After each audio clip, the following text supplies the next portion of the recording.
If you ready, I'm ready, and if I'm ready, I'm recording. How you doing today, sir? That was your intro? Nah, this is my intro.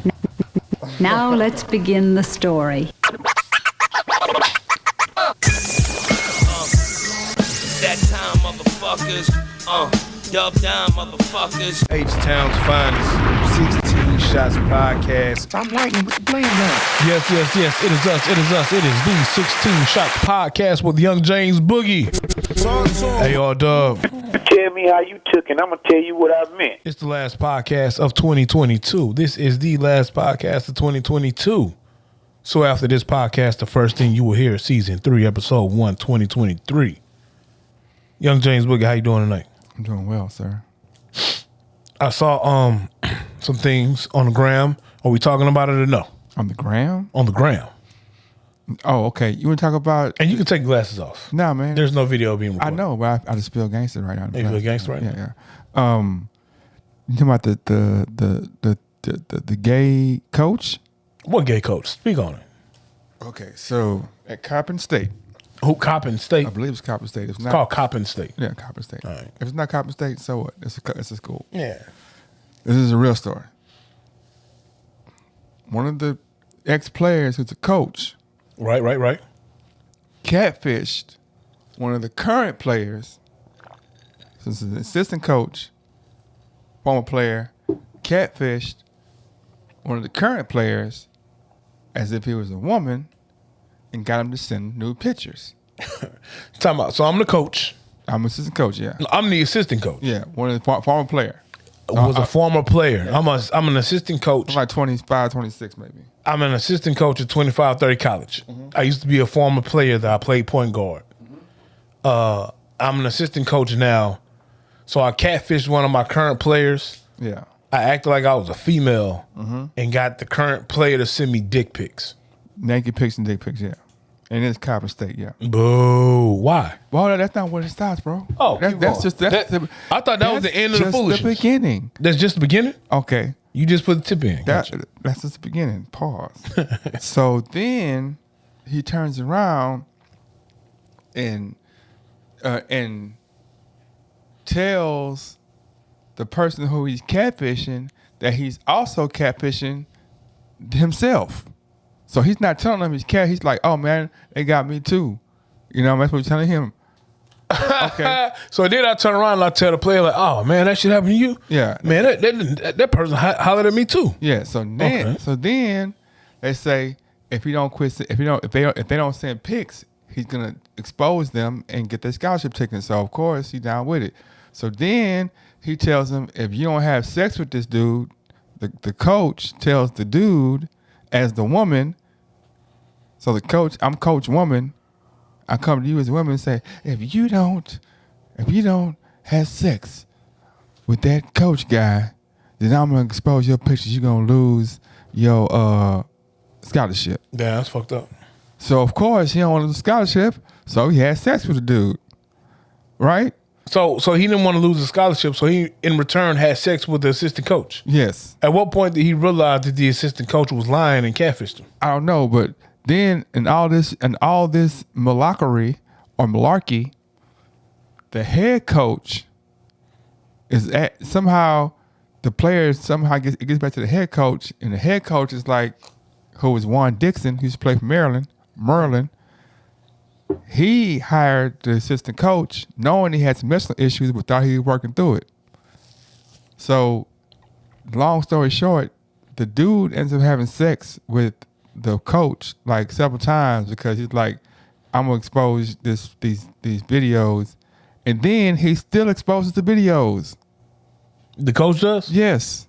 What videos is the coach exposing? Of him knocking down the player, or the player knocked him down. I don't know exactly who was on top and on bottom, but I'm saying, but he still listens, and that's when the dude like, man, he goes to the coach and tells him coach what's happening. So this whole situation is but it's crazy. So Juan Dixon got to sit down and talk to this player saying, coach, assistant coach, such and such. Yeah. Man, he been knocking me down. Why he been knocking you down?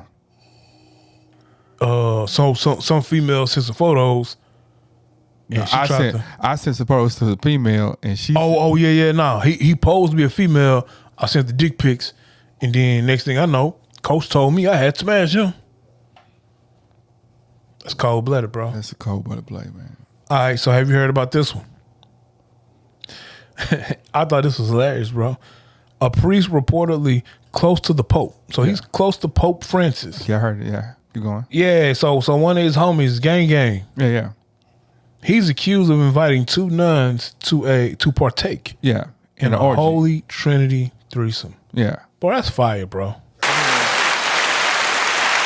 How you pull it off? Well, how do you pull it off? Because first off, I didn't even know that. I thought, and correct me if I'm wrong, I thought the difference between the Catholics and the Christians was they didn't even believe in the Holy Trinity. Well, Catholics are Christians. You know what I'm saying, though. The Catholics are sects of Christians, and maybe I thought they didn't believe in the triune God, though. The Father, the Son, and the Holy Spirit. You know, I thought the Catholic faith didn't believe in that. That's in the prayers, bro. Oh, well, see, I didn't know that then. Oh, My bad then. I think they do. They do? Yeah, they have Mother Mary, man. Well, shit, but hold on, no. The triune God is the Father, the Son, and the Holy Spirit. Bro, this is Catholic, right? But what does this mean, though? The Father, the Son, and the Holy Spirit. Oh, I thought it was spectacles, tacticals, wallet, and watch.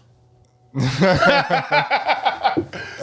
never watched Austin Powers? That's funny that I'm doing this and nobody knows what the fuck I'm doing with my hand. Spectacles, tacticals, wallet, watch.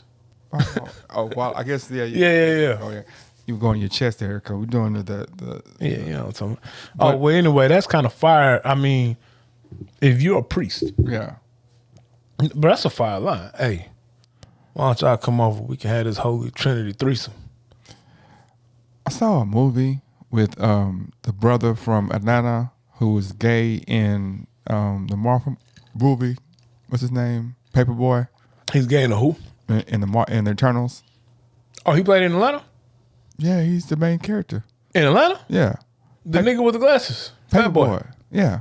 He played in Atlanta. He is the main character in Atlanta. I always thought Childish Gambino was. I never watched Atlanta. He's just, you never watched Atlanta? No. Oh man, you missed one of the best. You ain't seen the Alligator episode? I'm from H-Town, homie. I don't really fuck with Atlanta like You that. ain't seen the Alligator episode, the Alligator Man with Cat Williams? I'm going to go back and watch Atlanta because you like the fifth person that told me how genius Atlanta was. Atlanta is, bruh, that's a Cat Williams won an Emmy for Atlanta. But it's Cat Williams, though, so I'm not surprised. But he ain't won an Emmy for nothing else. Yeah, that's because they be hating on homie, though. So how he won it for this? Because they couldn't hate this much. was- From how you saying it's so good, you can't hate. I got an alligator in my house, and you want to come in the house and see? You can come in the house. He got an alligator in his house. I'm gonna go back and watch it. See, I never watched Atlanta because you know what I'm talking about, I'm from H-Town, and then secondly, I kind of, even though I don't think they came out at the same time, Yeah.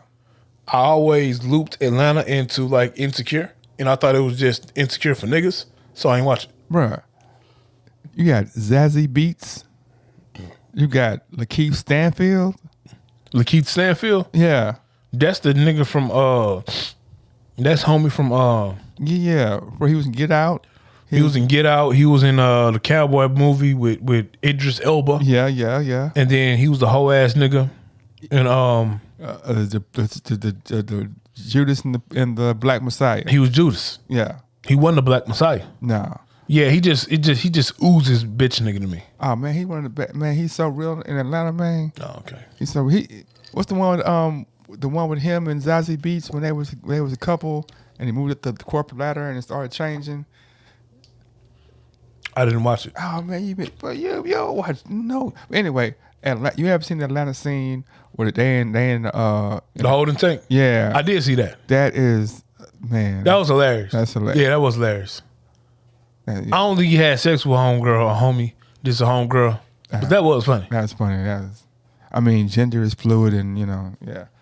But okay, what I was saying. What would you do if you was in that situation? If you did something. Why you can't be in this? Why I got Okay, in this situation? because I you can ask me as well. Okay, what would you do? Let's start with All right, you. go ahead. What would you do if in a situation you walked up on a girl and she's like, I ain't no girl. I ain't never been a girl. That ain't how it happened though.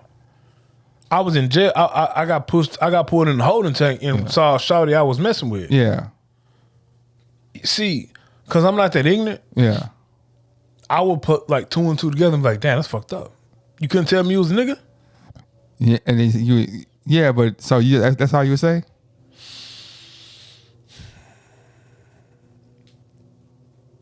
See, the fact that I didn't know, Yeah. and I met you in a holding tank, Yeah. like I ran up on you in a holding tank. Yeah. I can't be that mad because we ain't do nothing. They did something, man. Then he knew then. He just didn't know. Nah, maybe she's like, I just like it in my booty. That's all I like. I don't like the other one. I'm saving my book. I'm like a white girl. I'm saving my. I've never had, so I'm not gay, and I've never had gay sex. But I would gay sex? Listen to what I'm saying. Yeah. I would assume Yeah. that she's in the male holding tank because she still has male equipment. Yeah. So I would also assume Yeah. if you did any kind of sexual activity, if you just, Yeah. hit the asshole, Yeah. you would have encountered the male equipment. How? What you mean, how? If I pop from the back? You're going to encounter the male equipment. How? You think What do you mean, how? I don't want to get too graphic, man, but you can. All right. I have accidentally been pushed into somebody or been playing sports and a male fell on me and his backside was to my front side and I ain't feel his penis. No, I didn't say that. What I'm saying is, in my mind, I believe that if you are, if you have gotten to third base Yeah. with this young lady, Yeah. and we are both naked, Yeah. and I'm hitting it from the back, and it's anal. Yeah. I don't see how you can't encounter the male equipment at some point. How? Y'all I'm asking both you how. naked. Why I gotta be naked? I could have pulled my pants down. Even if she only pulls her pants down, the piece is gonna come out at some point, bro. You're gonna see it. It's like, How I'm gonna see it if I'm gonna look around her body? I mean, I'm just saying, if I'm hitting the female from the back, Yeah. I'm using Aaron brain from when I've had anal sex with the female, and what I'm saying is, She say what? you can see the space. Like I don't see how you don't see the Okay, watch male this. member if you're doing that. I'm gonna ask you a question. Go ahead. Next time you have sex from the back with your wife, think if you can see the front of her belly button. But it's not about seeing though. I'm My asking hands are down there too though. Maybe I'm handsy, bro. So maybe he grabbed her hands. Maybe he had her hands to the side. I mean, you think he hadn't like, bruh. I'm gonna be honest with you, I don't think there's any way. I don't Bruh. see. There's a dude that sat at home and thought to himself, man, how can I get the chips in the bag, and created a way to ziplock a bag so that he can keep the chips good, right? You don't think a dude or a woman or a person can go through all the tricks of trade to how can I get him to just not touch me, grab my hair? She might have all kind of tricks. I'm gonna be honest Choke with you, me. bro. Choke me. There's no way. What if the whole time is to choke me? I'm and she telling got you titties? straight up. There's no way that you're hitting there's no way that you're hitting a female who is transgender or identifies as a female but still has male equipment. There's no way that you're gonna hit that young lady or man or whatever they identify as Yeah. and not encounter the male member. I don't believe that there's a way you can do that. But okay, watch this. And I'm just because my imagination, that's not for personal experience or anything. But what if they had a G-string on?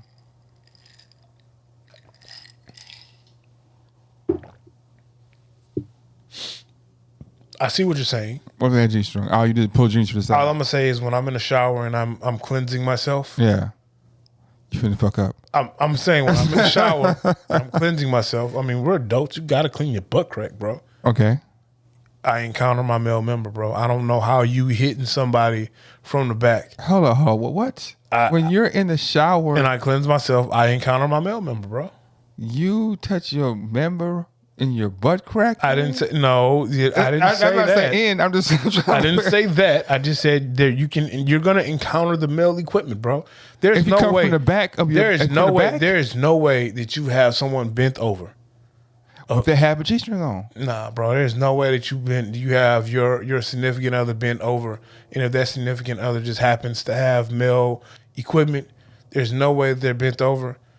and you don't encounter the male equipment in some form or fashion. Man, I just don't believe it. this has gone on too many times in life where it's not. I'm just saying, if they have a G-string on, bro, what they tape? They tape that stuff up. I don't know where it would be taped to. To their skin, man. I'm saying, but all right, you can't tape it to the front because it's gonna be bold. So you got to tape it down your But thigh. listen, why? See, And if it's taped down your thigh, you really gonna see. You're gonna see it, bro. what if it's taped up to your stomach, man?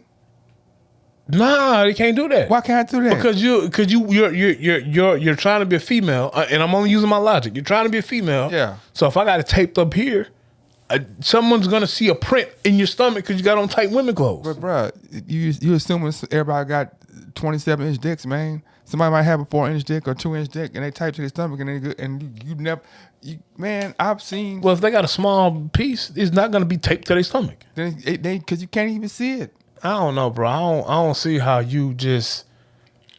I'm just trying to use my logic, bro. And I don't know. Maybe we I'm need just to trying to figure out how. Maybe you we said need to in get the shower. If you hot in the shower, if you're But I'm cleansing myself, cleansing bro. yourself from the back, Yeah. somehow you encounter your male member. You can encounter your male equipment, bro. Because it's more than just your piece. It's your piece, your balls, all that shit. Your gooch is not part of your male member.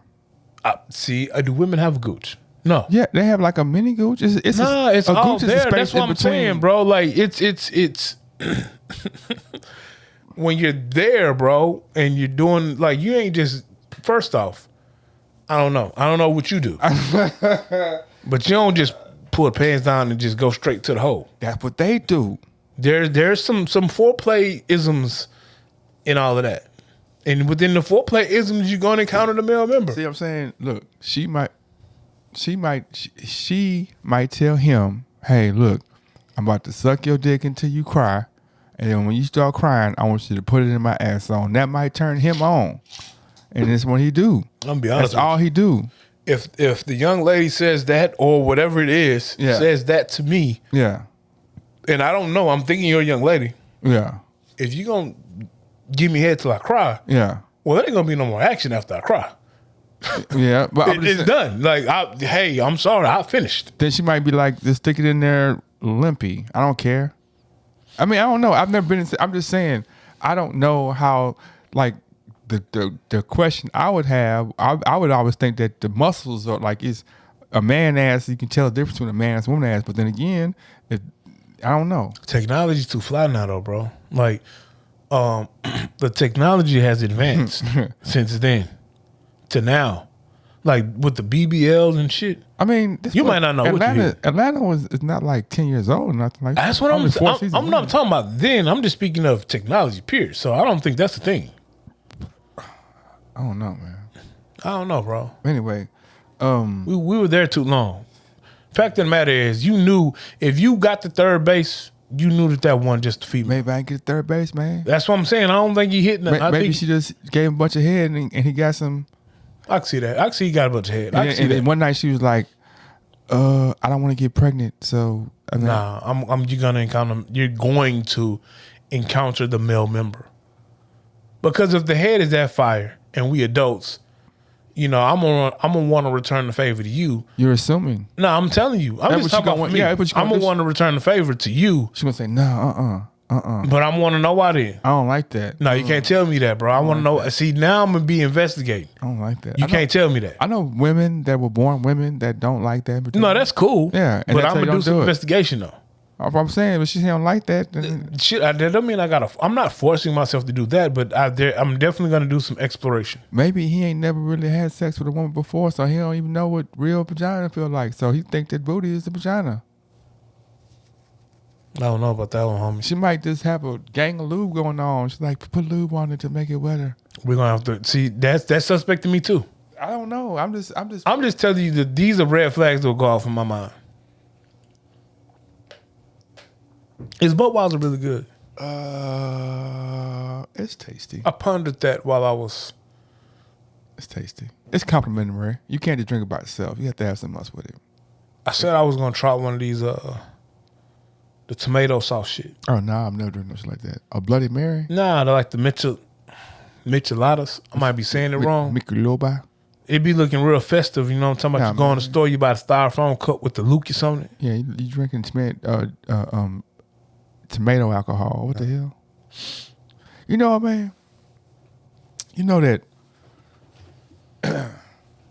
like for a month and a half, people argued, self included. You said yourself or me? Me. What we argue? People argued about, like, really cared about what somebody said. Like, oh man, he said this. About you or just about something? It's about something.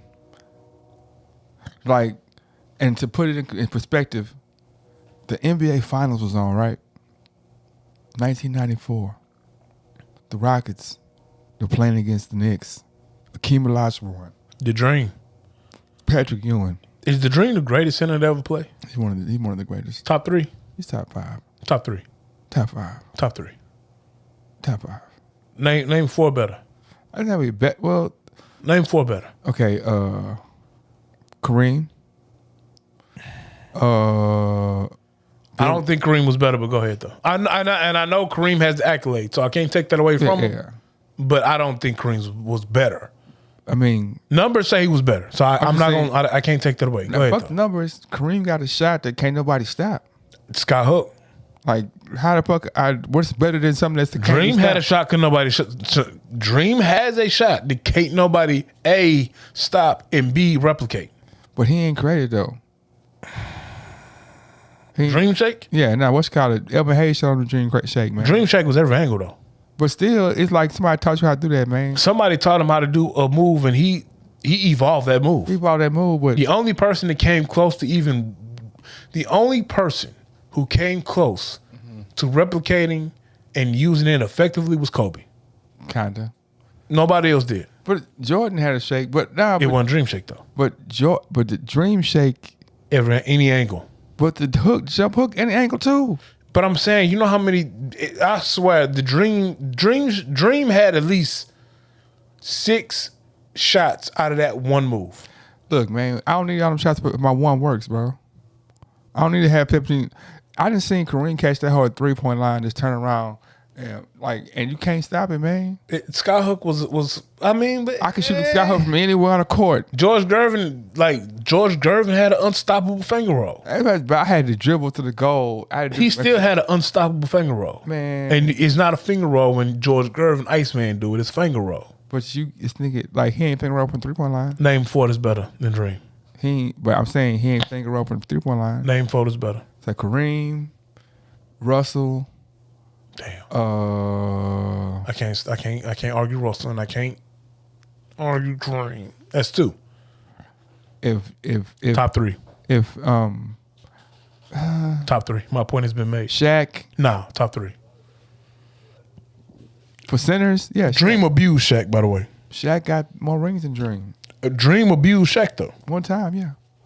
And Dream did it by itself. Shaq had help. He abused. He abused Shaq. I mean, Shaq got his 30. That's what I'm saying. How you got? But Dream got 36. How you got 36? I got 32. No, Dream didn't have. Dream swept the Magic. They swept them niggas. Dream had 28. Shaq had 32. Who? Excuse me? Yeah, Dream had 28. Shaq had 32. Give me the stat line though, because Dream had more than just 28. Dream probably had 28, 10, and 10. Dream in the playoffs. And you African, bro. Don't do that. See, why has it gotta be? Because you somewhat his countryman. Somewhat. Man. Don't do that. That's Dream. Don't do that. Dream is cold. That's Dream, bro. Don't do that. In the finals, Hakeem versus Shaq. Dream was 32, 11, and 5 in 4 games. And what was Shaq? Okay, let's see. Because Shaq will tell you the Dream is the truth. He was. When did I say ain't the truth, man? I just said Shaq might be a little better, man. Nah, Shaq ain't better. Shaq ain't better.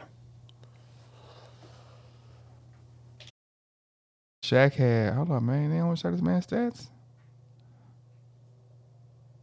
Hold on, here we go. And that was Shaq with Penny, right? Yeah. Yeah. Hello. Shaq was Shaq was 28, 12 and a half, and 6, man. Shaq was what? 28 points, 12 and a half rebounds, 6 assists. And what was Dream? 2.5 blocks. And Dream was 32. Yeah. 10, 11, 11. 5. So, 5. Hold on. So Shaq out-rebounded and out-assisted. Whoa. Shaq out-rebounded him by one shot, but then Dream outscored him by what, 4? By 4. All right. So 2 shots. All right. And he also out-assisted him. Who? Shaq. But he was giving the ball to Anthony Hardaway, bro. And he out-blocked him. He was giving the ball to Anthony Hardaway. He was blocking Kenny Smith and Robert Horry. And he had more, He ain't block Dream.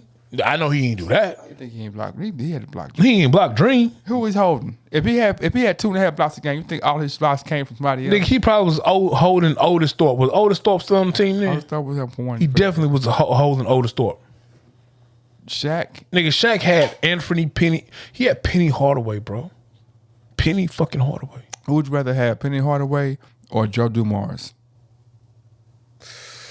All right. That Trick ain't question. even close. No. I'm gonna tell you why trick question. How is that trick question? Because Joe Dumars still had cartilage in with his a knee. straight face, man. No, Joe Dumars still had cartilage in his knee. Come on, bro. Joe Dumars is not that, bro. Joe Dumars is average. Man. Joe Dumars is top 75 players in the NBA. That's somebody's opinion. That's not factual. And your opinion is that he ain't. Your opinion ain't fact. Watch this. Who you think better? Okay, watch this. Who you rather have, Allen Iverson or Joe Dumars? Allen Iverson. What are you talking Who would you about? rather have, Isaiah Thomas or Joe Dumars? Okay, who would you rather have, Charles Barkley or Joe Dumars? Dumars. Who would you rather have, Mitch Richmond or Joe Dumars? Dumars. What? Mitch Richmond? With Isaiah? Dumars. I'm just saying a period. Dumars. Why would With Isaiah. How you pick a bro? Because the team is Isaiah. So I got Isaiah on my team. So every time Isaiah passed, because he's a point guard. Dumars. Who you think gonna score more points, Joe Dumars or Mitch Richmond? Dumars. How can we prove that? How many rings Mitch Richmond got? You got 1. How many rings Joe Dumars got? You got 2 with Isaiah. All right then. But what I'm saying, All right then. how many points a Who game? Mitch Richmond got a ring with? Lakers.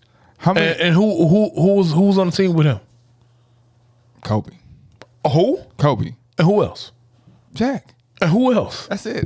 It don't matter. Nigga, that's it. What are you talking That's about? what I'm saying. That's what I'm saying. This Kobe and That's Shaq. what I'm saying. That's what I'm saying. Joe Dumars probably would have did more. Joe Dumars in his prime years was nothing like Mitch Richmond in his prime years. How you man. know that though? You can look and see. It was two different NBAs. No, it wasn't. Two My different nigga, games. That's the 90s, nigga. Joe Dumars didn't play. He was in the 80s. Are you crazy? When did Isaiah and Dumars? Joe Dumars When did played with Grant Isaiah Hill. and Dumars? When did Isaiah and Dumars get their rings? 88, 90, All right then. When did Mitch Richmond get his rings? 95. Late 90s. It wasn't 95. Oh, I mean, It was late 90s. 90s. It was late 90s. It was probably early 2000s. That's what I'm saying. But Westcott played to 2002. So that don't mean nothing. Jordan played to what? 2003. Dumars played to the 2000s When too. was Jordan's last year? Jordan last year? I don't know. It was in 2000s, nigga. 2004. It was like what, 40 something. Dumars probably was 40 something too. But you moving the whole table, bro. I But did that's move what- the table. That's what I'm saying. I did, but at least I admitted I moved the table. Joe Dumars. Joe Dumars is In his true, prime bro. is in the nigga. prime. It's better than Mitch Richmond, bro. you crazy, I don't man? care what stat you go pull. There's nothing that you are going to say that's going to change my opinion that Isaiah Thomas had a little bit of help. He did. Isaiah Thomas won rings with niggas that's in the top 75 NBA Is Joe all-time Dumars in the players. top 275? Yeah, he was in the top 75. I don't know, man. No, he's not. He was. No, how he was? Dennis Rodman was. Dennis Rodman was, but not because of nothing in Detroit. I feel like Bill Laimbeer was too. Man, hell no. Now I know you. Now I know Joe Dumars ain't in the top. Bill Laimbeer, bro. Brill and beard, bro. Come on, man. I'm just saying, bro. If the point guard made it to the top 75, Joe Dumars made it to the top 75. No, he's not in the top 75. Because you gonna tell me that Chris Paul is better than Joe Dumars?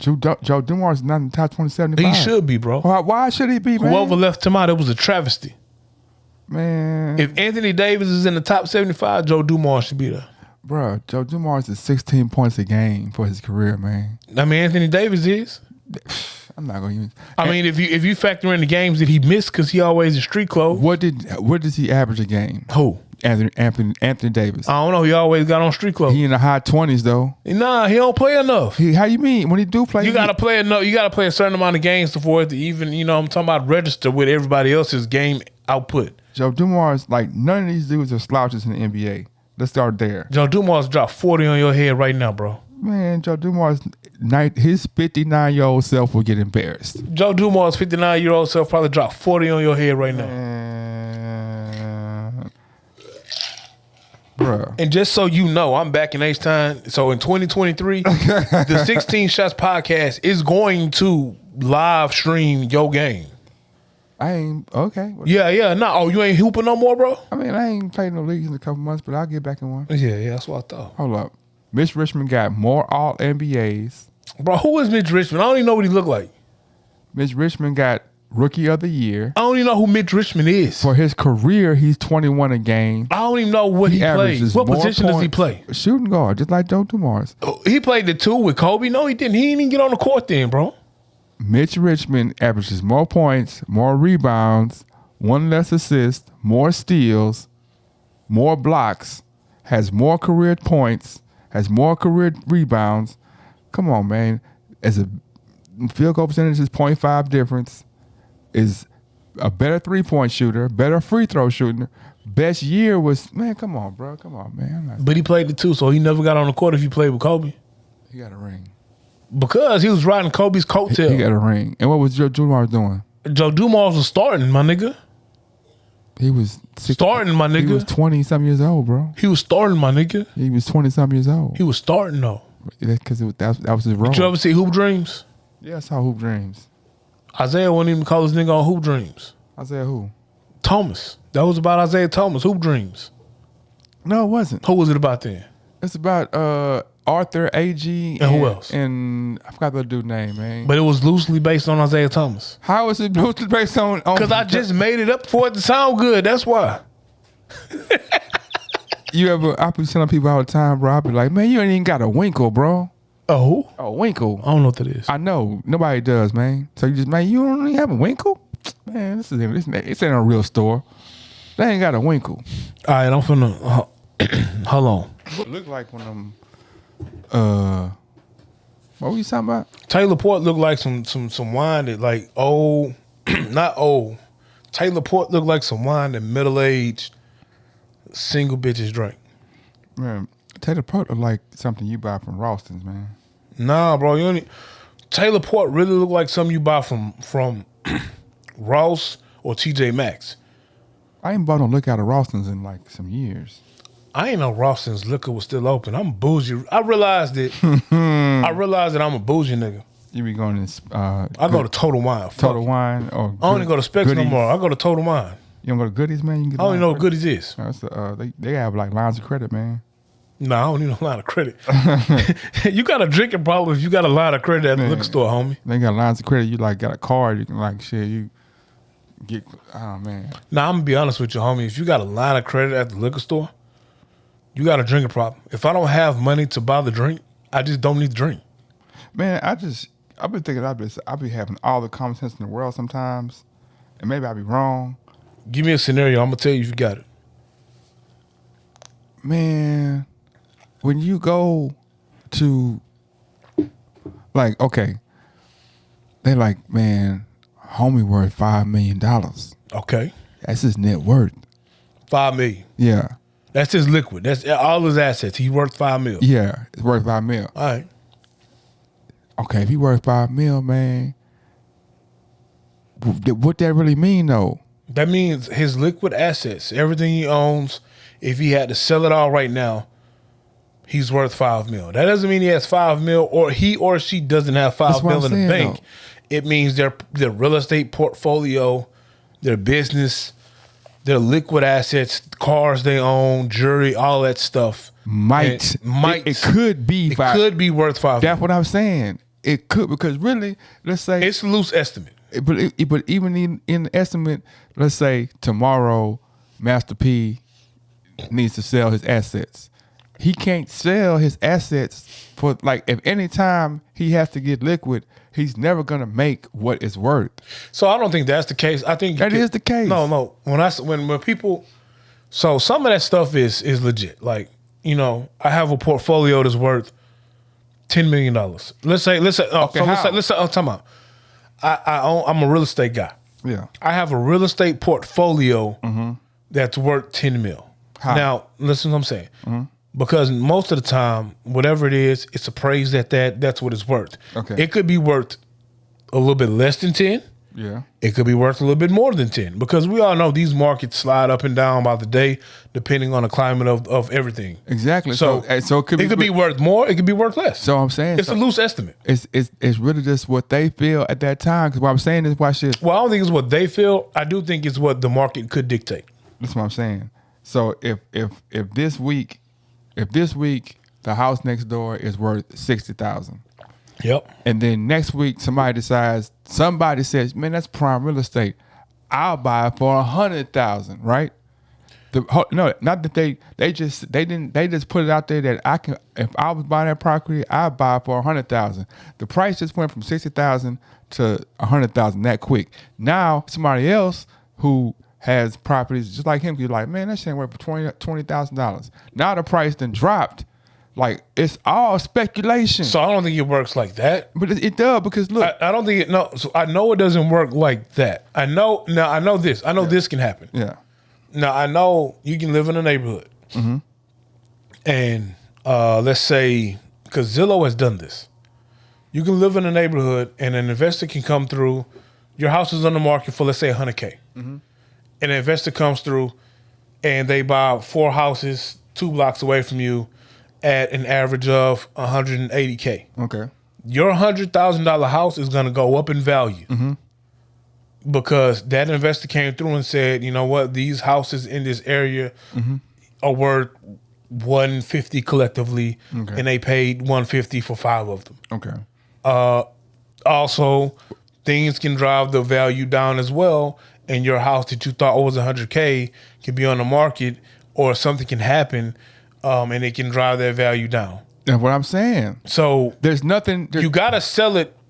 When they say he's worth $5 million, I think, to your point, it's a loose estimate. It could be more. It could be less. It could be. What I'm saying is, and all those things, that some of the variables that can change it have nothing to do with the actual product. Because, like I said, if push come to shove, if tomorrow somebody's worth $100 million or $5 million or $500, and like, okay, he worth $500.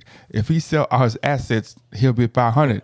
But even in that instance that it has to happen, I'm not going to be able to sell it for $500. In fact, I might not be able to sell it for even $100 because they know. I don't think it works like watch that. it, because they know I got to sell it. So if I know you got to sell it, why am I pay full price? It don't matter, for because I can have something that's high demand though. So let's But if you got to sell it, if I have real estate, yeah, or if I have real estate or any commodity, whatever it is that I have, yeah, if it's a commodity that's in high demand, it don't matter if they know I gotta sell it or not. it does. No, it does not. It does. It does not. I'm gonna tell you why. Okay. I'm gonna tell you why it doesn't matter. Why? Let's say I got a piece of land in a high value area. Yeah, You know I gotta sell it. yeah, I know my property is worth $200K. yeah. You know I need to sell my property. Everybody don't get to sell it. Everybody know I need to sell my property. Yeah, But also everybody wants their hands on this property because of the location. watch this. Watch this. Time out. What I'm saying is, Okay. you can't lowball. You coming in want to buy my property, you can't give me a lowball offer because you can't give me a lowball offer because there's 10 more people behind you that are willing to pay me what I'm asking or even a little bit more. That's what I'm saying. What happens is, and I'll give you an example of how it happens all the time. What happens is they bond together and be like, look, this property, he's doing it this way. If you come in and try to scoop it up for what it's worth, and we already told you he got to sell this, and you break our chain, they band together and be like, nah, we ain't paying full price for it because you got to sell. So the first offer, whatever company or whatever, they're gonna put this offer, and that's gonna set the tone for the market.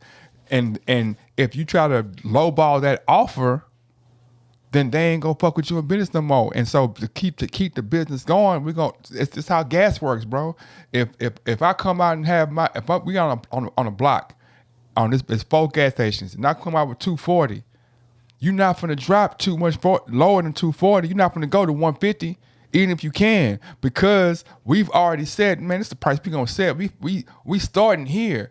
And we strong. We if you break this chain we got, No, we ain't so fucking with you no in more. that example, if I'm selling gas, if I have 4 gas stations on the same intersection, I'm talking about different companies, different Shell, Conoco, Texaco, and Exxon, and they all ain't. You got yours. You got yours. I got mine, I got his. So the averages we're selling when they get their daily gas report, however much they pay per barrel, that's what they get, because that's what happens. Yeah. Every day they get an actual pricing situation. Yeah. I got my gas for $2.40 on here. Yeah. You got it for $2.40. All right, cool. I'm gonna have it for $2.38. Yeah. The other station, you got it for $2.38. He got it for $2.40. I don't know. It's easier to get to me. I'm gonna put it at $2.39 because it's easier to make this right turn in here. Well, somebody else over here, you know what? It's harder to get to me. I might put it at $2.36. Well, what I'm saying is That's the difference of the variance. but I could as a company, I could be like, man, we're not losing no profit on this gas. The profit margin is already written to the price. How the market is fluctuating, no matter what it does, my price already has the profit in it. So if the market goes down and it gets cheaper, and I gotta sell it for $2.15, that $2.15 is not $2.15 where I'm breaking even. That's $2.15 with my profit already. So what I'm saying is I could. So I'm gonna keep it a buck. It don't work that way. But What you mean? Hold Hold on. Go on. ahead. Finish. I'm gonna keep it a buck. It don't work like that. But you could be Kroger's. And what Kroger's is saying is, you know what? The more money you spend at a store, I'll give you gas rewards. So you could be Kroger's, and now there's a household. 3 different households. You have a parent and 2 sons. Let me finish. You moving the thing. I'm telling you. You have a parent and 2 sons. Yeah. We shop at Kroger's. We spend our grocery dollars at Kroger's. Yeah. And through our grocery dollars, we get points. So now when I go to the pump once a month, at the end of the month, I got 90-cent savings. Yeah. So that $2.40 turns into $1.56. Okay. Yeah. So I'm getting my full tank of gas for $1.56 a gallon. Yeah. And so I'm winning. But Kroger's is also winning. Because in order for me to get that damn near dollar savings, shit, I spent a bunch of money in your grocery store. What I'm saying is, with the gas price that comes, the gas price that comes in, right? In fact, any product, you can't name a product really that I'm selling you the product, a hamburger, gas, shoes, hair products. I'm not selling you the product at the price that's zero. That's stupid. I shouldn't be selling you I'm going to sell you the product at a price where I make some profit. That's what I'm saying. So I'm saying is that wherever. But I got to stay in business. I agree with you. So the gas price that comes in from the rip, whether it shoots up or down, I'm still giving you the price that has the profit already into it.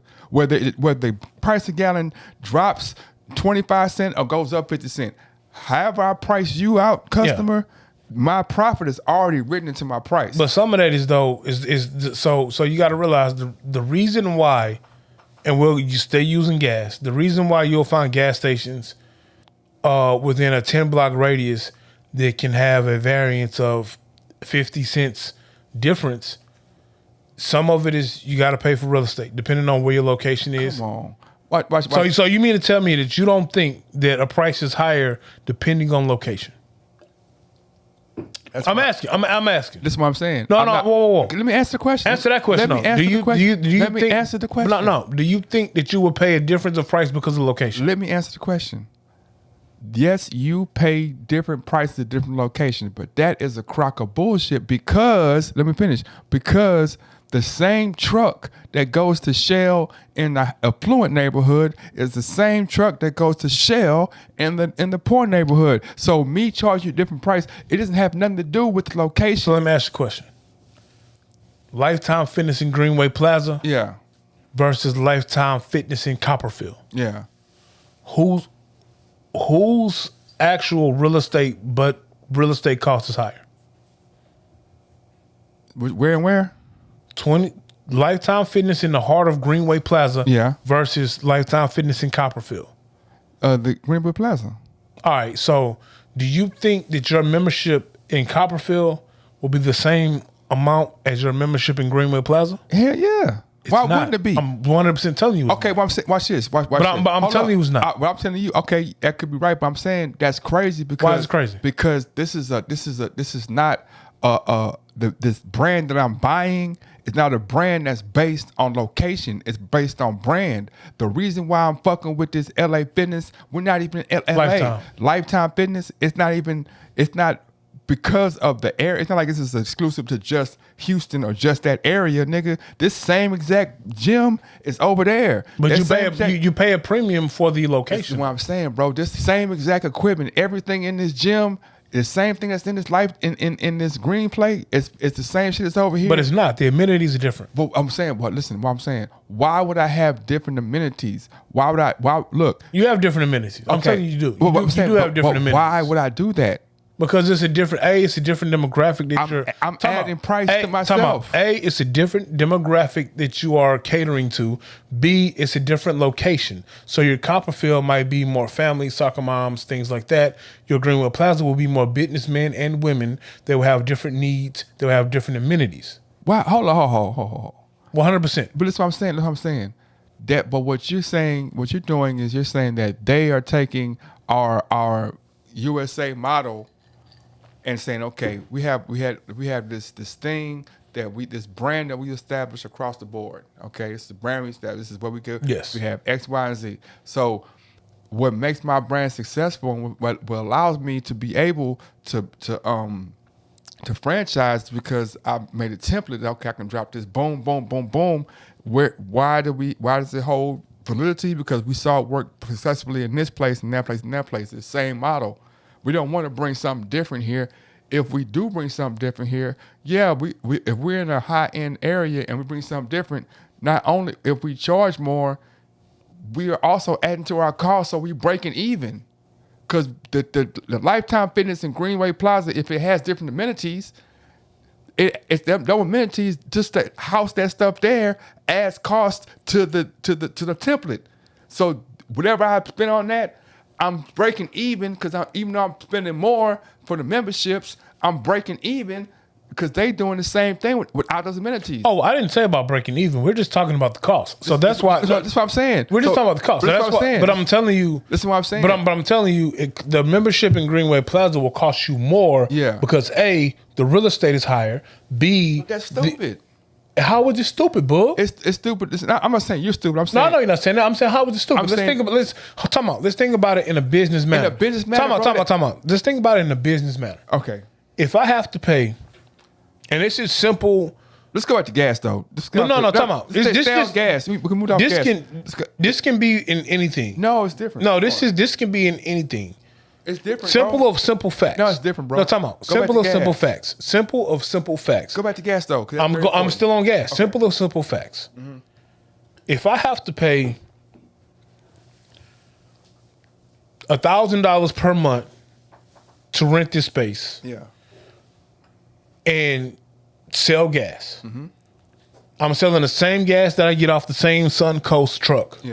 In Harum Clark. I'm paying $1,000 a month to rent that station out. Or that real estate out. I go to Greenway Plaza, or if I go to River Oaks or wherever, and it's the same square footage, same everything. But my $1,000 mortgage or rent turns into $3,000 a month. Okay. Am I going to price everything the same? And I'm asking, will I be priced? Would you price everything the same? Of course you would, but that's what I'm saying. And then why would you not price everything the same? That's what I'm saying. No, but I'm asking, why would you not price everything the same? As an owner, I price it different because I have different costs. You have different overhead. But I, as a consumer, don't have the overhead like that, bro. So how are you? But how? It's not. But you're supplying a service, and you're supplying these services in these areas. Why am I buying your service? You're buying my service for convenience. No. Hold on. I'm buying your service because I respect the Shell name, and also I know the number one thing I know about Shell or Exxon or Texaco or wherever I'm going is that I know the product I'm getting, so I know I can get this product because this is not a homegrown thing. This is something that we know. Okay, Shell gas is this. I see these national okay, I know I'm getting Shell gas, and this is just like the tipping conversation. You decided to put this here in this neighborhood, and it costs you a bunch of money to live here. So you saying you're gonna pass your cost on to me for this, and so if from what you're saying, that means that the shells in the hood are tripling, doubling their money. What you talking about? Because they have low income, they have low rent on the areas, but they paying this because they all paying the same. Whether they paying the same for the gas because the shell, they all paying the same for the gas. I'm just paying more for rent because I'm in River Oaks. If I go to Valero around the corner, and this is funny, I'm glad you brought that up. Yeah, Valero around the corner is still in the hood. yeah. I think the gas is $2.40 a gallon right now. Okay, yeah, that sounds right. Well, actually, it's 6.26. It went up 20 cents last night. From time to time, Yeah, that Valero is more expensive because even though I'm still in the hood, yeah, I'm like in the in-between spot where I got $600,000 houses over here, and then I got $100,000 houses over here. yeah. With that being said, Valero is usually $2.40 a gallon. Okay, I can go to Washington Avenue, I can go to Yale, I can go to Heights Boulevard and get gas, and I'm about to pay probably 20, 30 cents more. Okay. Simply because of the area I'm in, yeah. and those people are willing to pay it. So sometimes See, they're willing the to pay last it. part you put on there. They're willing is the to pay most it. important part. But you also have to understand that these people over here might be paying at most $1,200 a month for rent, but then you go in some parts of the Heights and they're paying the access $2,500 a month for rent. So the gas is higher. and it's higher because of the location of where they're at. Watch this. Because the real estate is also higher. Okay, watch this. I can go to any Walmart in any part of the city, and the gas is the same. That's not true. I've seen different. I have lived. It's relative. Time out. No, I've been to Sam's Clubs and I've also been to Walmarts. Yeah. And they're also different depending on where you go. What I'm saying is, Same thing with corporate gas as well. I drive around the city daily, and I know, okay, this company gonna be in this range. This company gonna be in this range. This company gonna be in this range. The Walmart on Kirkwood is gonna be $234. The Walmart on Westheimer and the Florida area is gonna be $237. It's not gonna be the 20-point jump. What talking about? You just said Walmart on Kirkwood is $244, $234 and Walmart on what? on Westheimer and on Red Oaks. And how much is it there? They're $237. But I know for a fact that the Sam's Club on South Rice is higher. That's what I'm saying. I'm not just debating that the prices are different.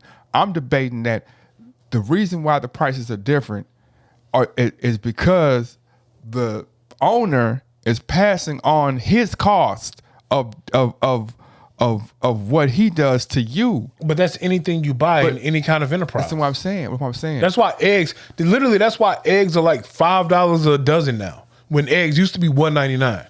But no. All I'm saying is this: when he's passing his, like, we have an infrastructure of company that takes out the need for you to, like. That's why I have brands. That's why Arizona's have the 99 cent on them. Like, look, man, this is what we sell this for.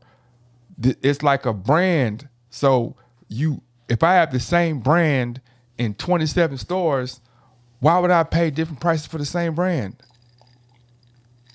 Like, the way you make it sound. Do you think that the company shouldn't pass on the cost of doing business to the consumer? That's what I'm saying. I'm asking. No, bro. If I got the same brand, I got the same exact brand, but in 20 stores. In 20, but it costs. Why is it different in different stores? No, I'm not saying that. That's the same with gas. It's the same brand gas in different stores. Gas is the brand. Gas is the product. It's the same gas in 27 stores. If it was the same Twinkie, why the Twinkie in this store costs $5 and Twinkie in that store costs $1, and it's the same Twinkie and the same Twinkie? Everything's the same, bro. Why it's a different price? Food is different prices. Time out. No. If I get a Twinkie, food is see what I'm different saying? If I get a Twinkie from Hostess, a Hostess Twinkie in the box, right? Yeah. And the box is it is $2.15, right? Yeah. this is what we know I'm gonna get at Kroger. If I go to Kroger, if I get in the same neighborhood, $2.15 across the board. It's $2.15, $2.15, $2.15, $2.15. That's what it is, right? But why is cereal cheaper at Walmart than anywhere else? Let me finish. I'm asking. Why is cereal cheaper? I'm asking. Why you cutting off my thing? You I'm not cutting it off. Yes, I'm asking. you are. I'm not, because you're talking about Twinkies. No one eats Twinkies. I'm okay, asking you, why is cereal cheaper in Walmart than it is in Kroger's, Randall's, H-E-B? Tell me that. That's crazy. But it is. But that's what I'm saying. Once again, if I got a box of cereal from Kellogg's, okay, and I got a box of cereal, Frosted Flakes, 15-ounce thing, and here it costs $6, but over there it costs $2. Like, why is there so much of it? Like, I'm not talking about some cents. Yeah, of course. It won't be that big of a difference. I'm You're not going to buy it for $6 here and $2 there. So you probably buy it for $6 here and maybe $4.50 there. But that's what I'm saying is I can understand some sense being a little bit of sense, because but I can't understand that, bro, because the whole reason I'm buying this brand is because it's recognizable and it's solid. If I got the same brand, like the same exact brand in this store and over on this store, it's $2 cheaper. I'm like, hold up, man. And the only difference and the reason, I'm not talking about different stores, I'm talking about different parts of town. Like, okay, over here, all the stores sell Kellogg's for $5. And over here in this part of town, they sell the same Kellogg's for $2. Like, what the fuck, huh? It's never that big of a difference, though. Bro, what's I'm saying? The gas all over here in this area, the gas is 20 cents higher. All over here is 20 cents lower. Yeah, that's the same product. It's a thing, though. But I'm saying, but listen to what I'm saying. It's the exact same product. It's the same people, the same truck, literally the same truck that dropped it off.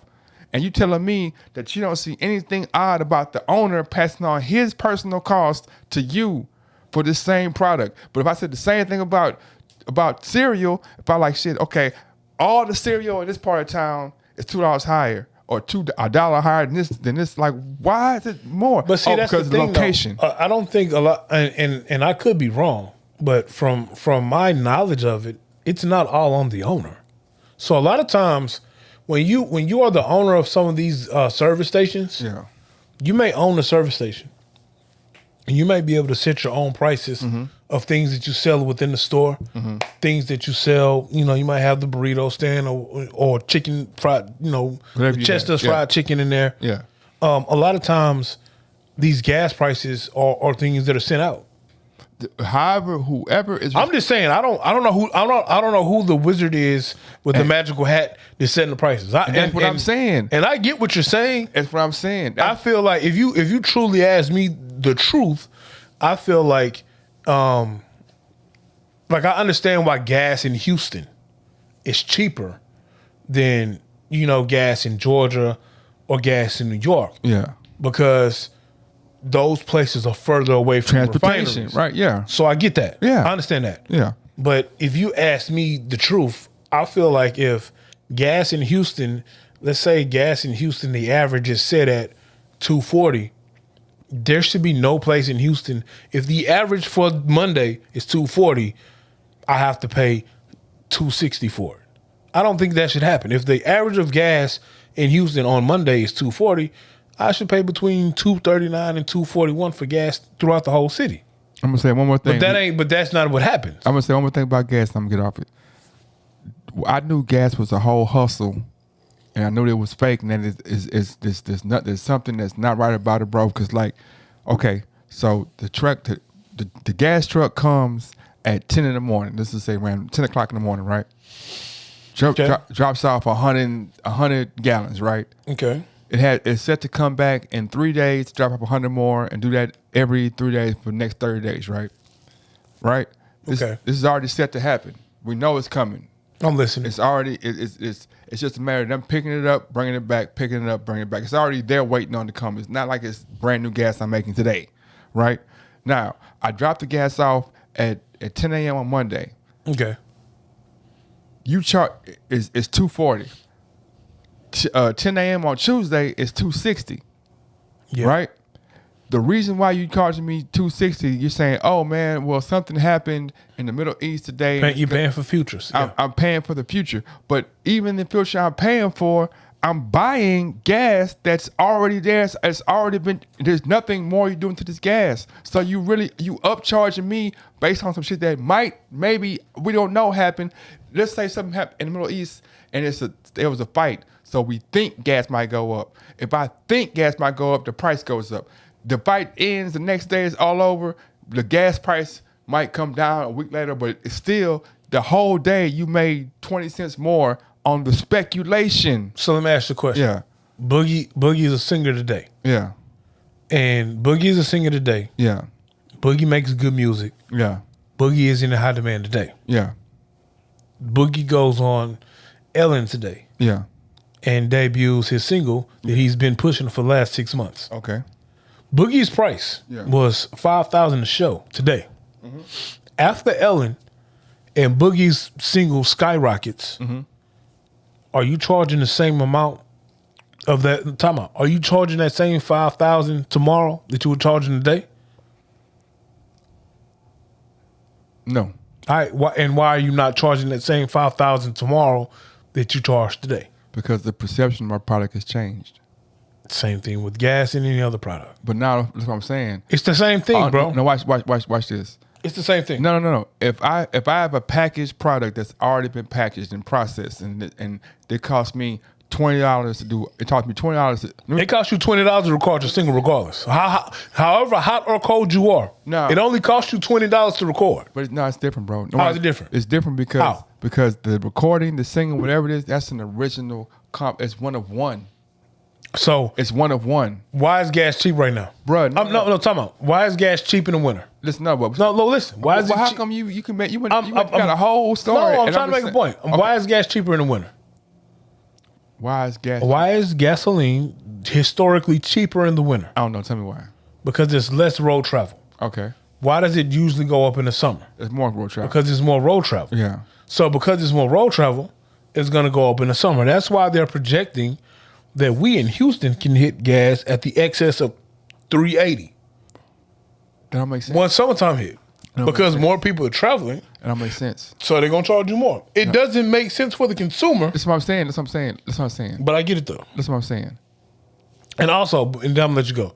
You also have to factor in, depending on what service station you go to, the amount of ethanol that is in the gas. Adding a certain amount of ethanol can essentially save you at the pump, but burns out faster.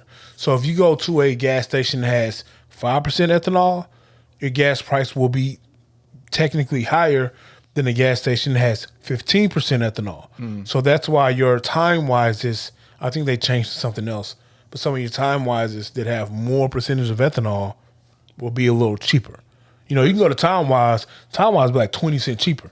So you're going to get that, but it got 15% ethanol in it. Yeah. That ethanol is going to burn out a little bit faster than your regular unleaded gasoline. That's why if you also go to a service station that has ethanol, if your car's flex fuel and can run off the ethanol is going to be 20 cents cheaper than your regular unleaded, but it also will burn faster. Go ahead. Yeah, but what I'm saying is the price that I'm getting, right? You can't compare, like, gas is the same as cereal, which is the same as eggs. This is not one of one. This is not something that an individual or a group of people made. This is something this is mass produced, and it's something that I paid a price. I can literally say, man, this costs this much, this costs this much. I can do this repeatedly 1,000 times the same way. It's gonna come up with the same products coming out. We know what this is. We've also established that you respect this brand, because there's other brands of the same shit, but this is the brand that you fuck with. Oh, you fuck with, we said the reason why you fuck with us because we have these type of ingredients, right? So I know what I'm getting every time. It's not a mystery. If I get another brand, it might be a mystery. This is not a mystery. We know what's in there, all this. I have this product. I put it in the stores. It's already there. All I got to do is sell it now.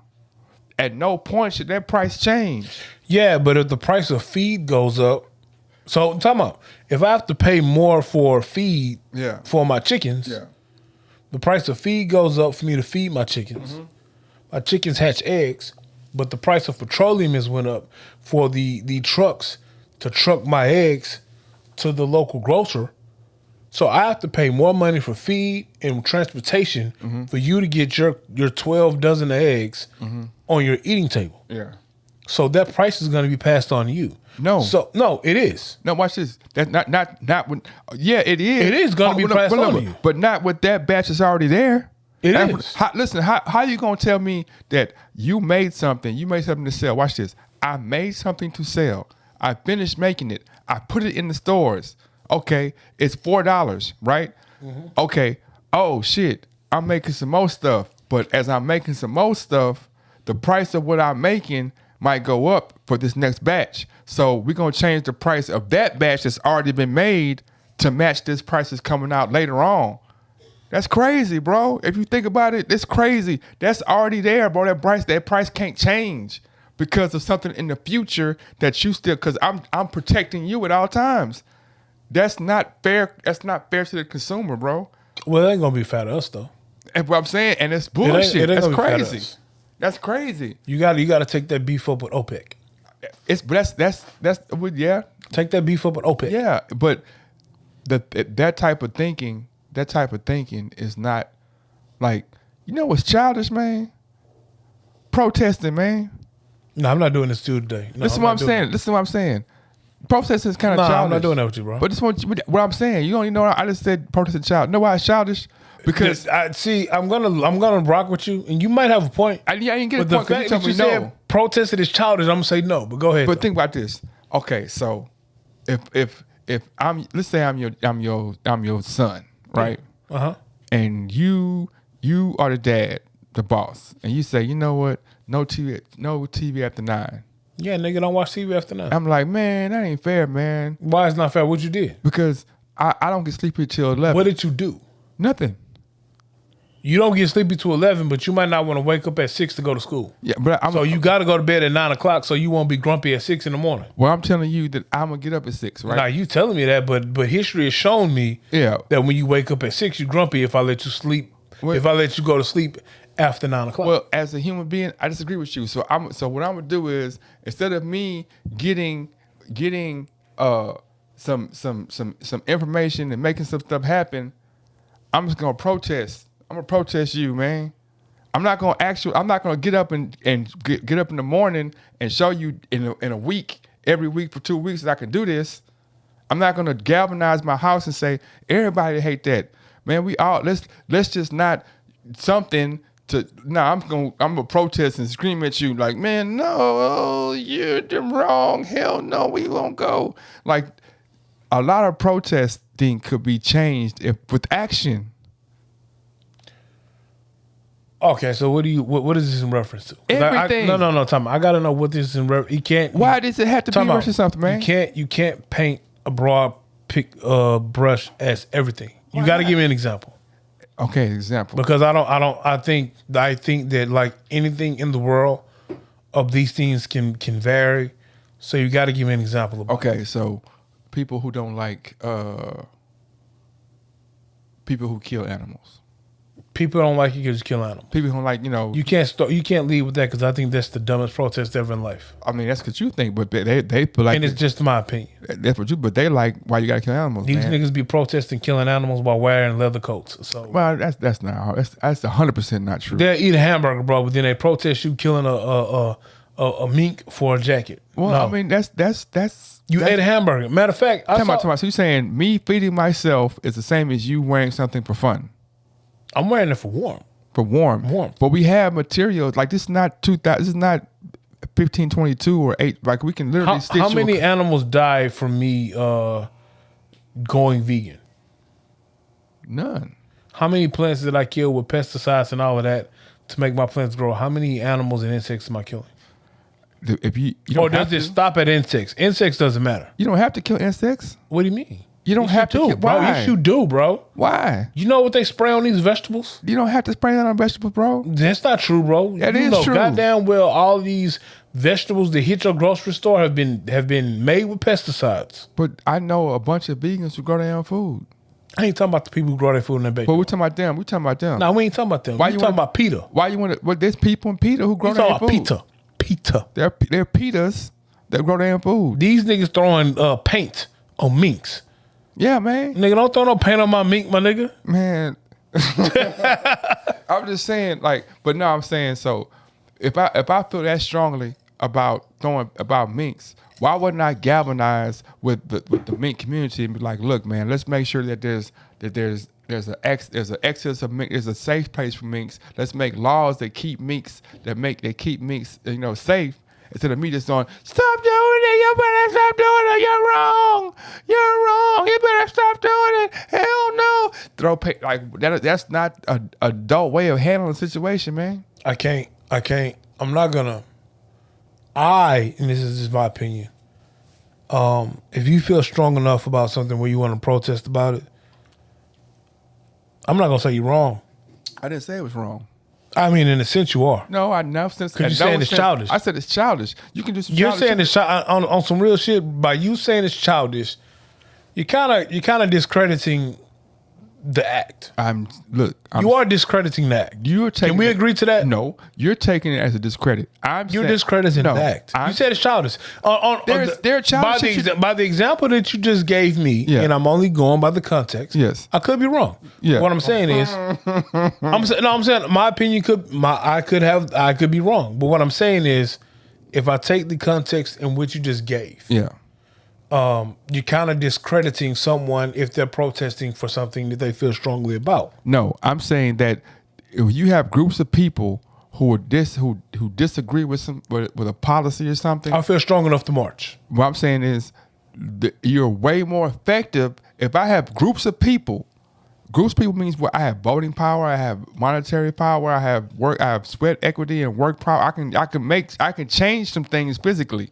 I can physically make changes to make space for what I want to happen. Yeah. But instead of me galvanizing and doing what adults do, the way we even got to the point of us being able to do the thing you don't like is we galvanized, got together like, man. So you're saying that protesting isn't even an adult thing to do? No, I'm saying that what they did was they galvanized, got together like, you know what? Let's sell these niggas, man. Yeah, man, we're going to make a whole pipeline of niggas. We're going to go across. They galvanized to do what they wanted to do. So in return, the way we have to fight that, if it's enough of us or if it's any of us, well, let's galvanize together and say, how can we stop that from happening? And if we can't stop it from happening, since we all agree we don't like this, let's get the hell away from here or find a space or find ways to stop it. Like, so do you think the Million Man March is childish?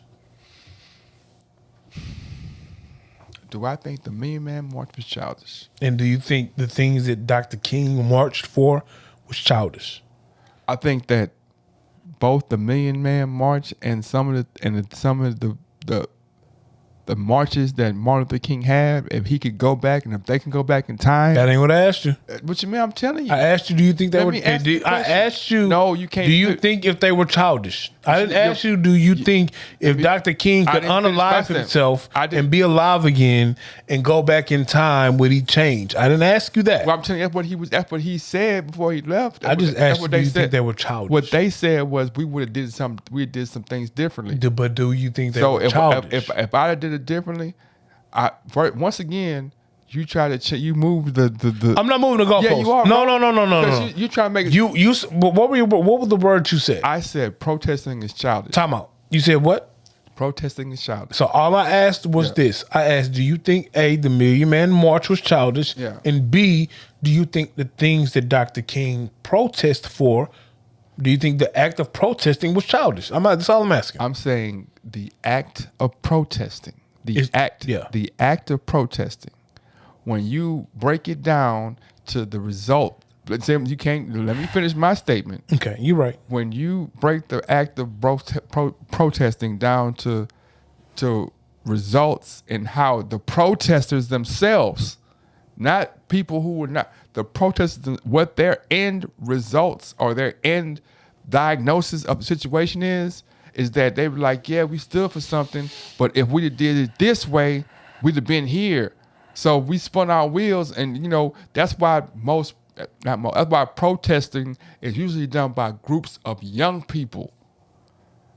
The younger generation protests. The older generation already knows, shit, the way to make change is to galvanize. I'm gonna be honest with you, I can't agree. Okay, well, name me a set of young young people who protested and then enacted change strictly through their protest. Oh, I'm not saying it's childish. I'm just asking. So I don't but know. you didn't answer my question. Because I don't know. Because But I can tell you 100 times when we gathered. Well, you tell me one time with something. Time out. Tell me one time when someone protested and didn't follow up on it. Shit. That you know of for fact. For Not fact, your opinion, but you know for okay. fact. For a fact, there have been protests about what's the last thing? This nigga said, I'm trying. I mean, it's been so many protests I asked you for a fact that you know about. that I know about. I'm trying. Bruh, it's so many. I would assume that you would know about these things intimately, so you could like. What pop you them out. mean? But I'm not saying I don't know. I'm saying it's so many to So pick give me from. one example. So give me a second. Don't rush me. All right. The protest of Sandra Bland, right? The protest of Sandra Bland. They went down there, they yelled and they screamed and they said, "This is wrong. This is right. We need answers." Right. Mm-hmm. Now, have you heard of any protesters coming to Houston and setting up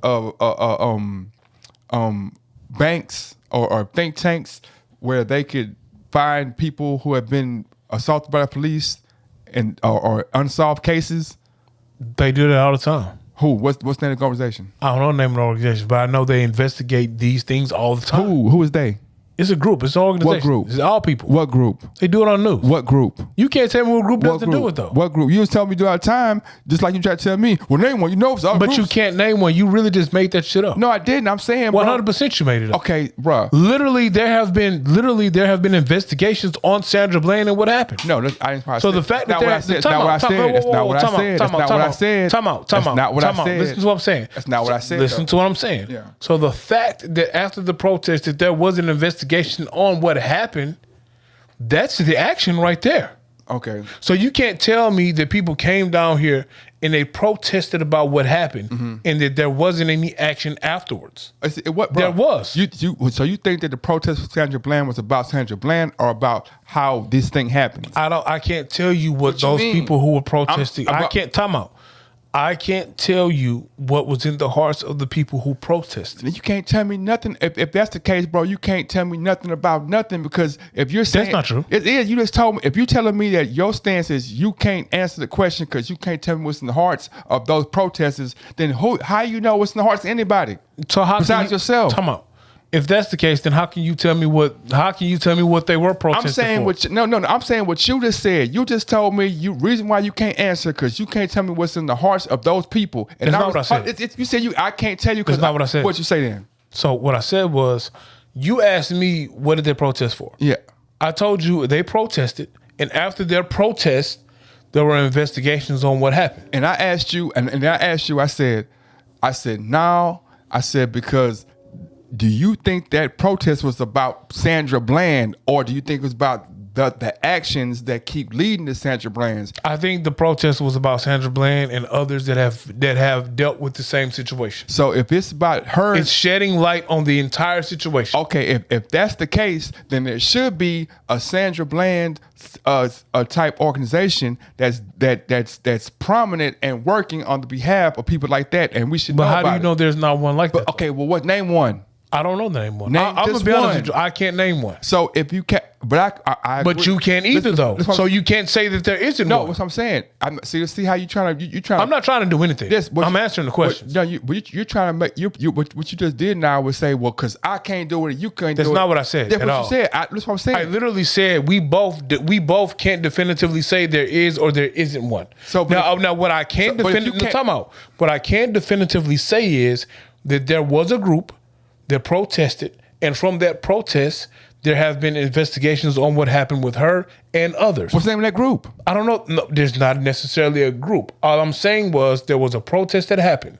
And from that protest, there were investigations on what happened with Sandra Bland and what happened with others. Okay. Now, there So, might not necessarily be an exact name of a group, but but the outcome was investigations were done to see what happened with her and to also stop stop it from happening in the future. Do you think that those groups are satisfied with the results of their protesting?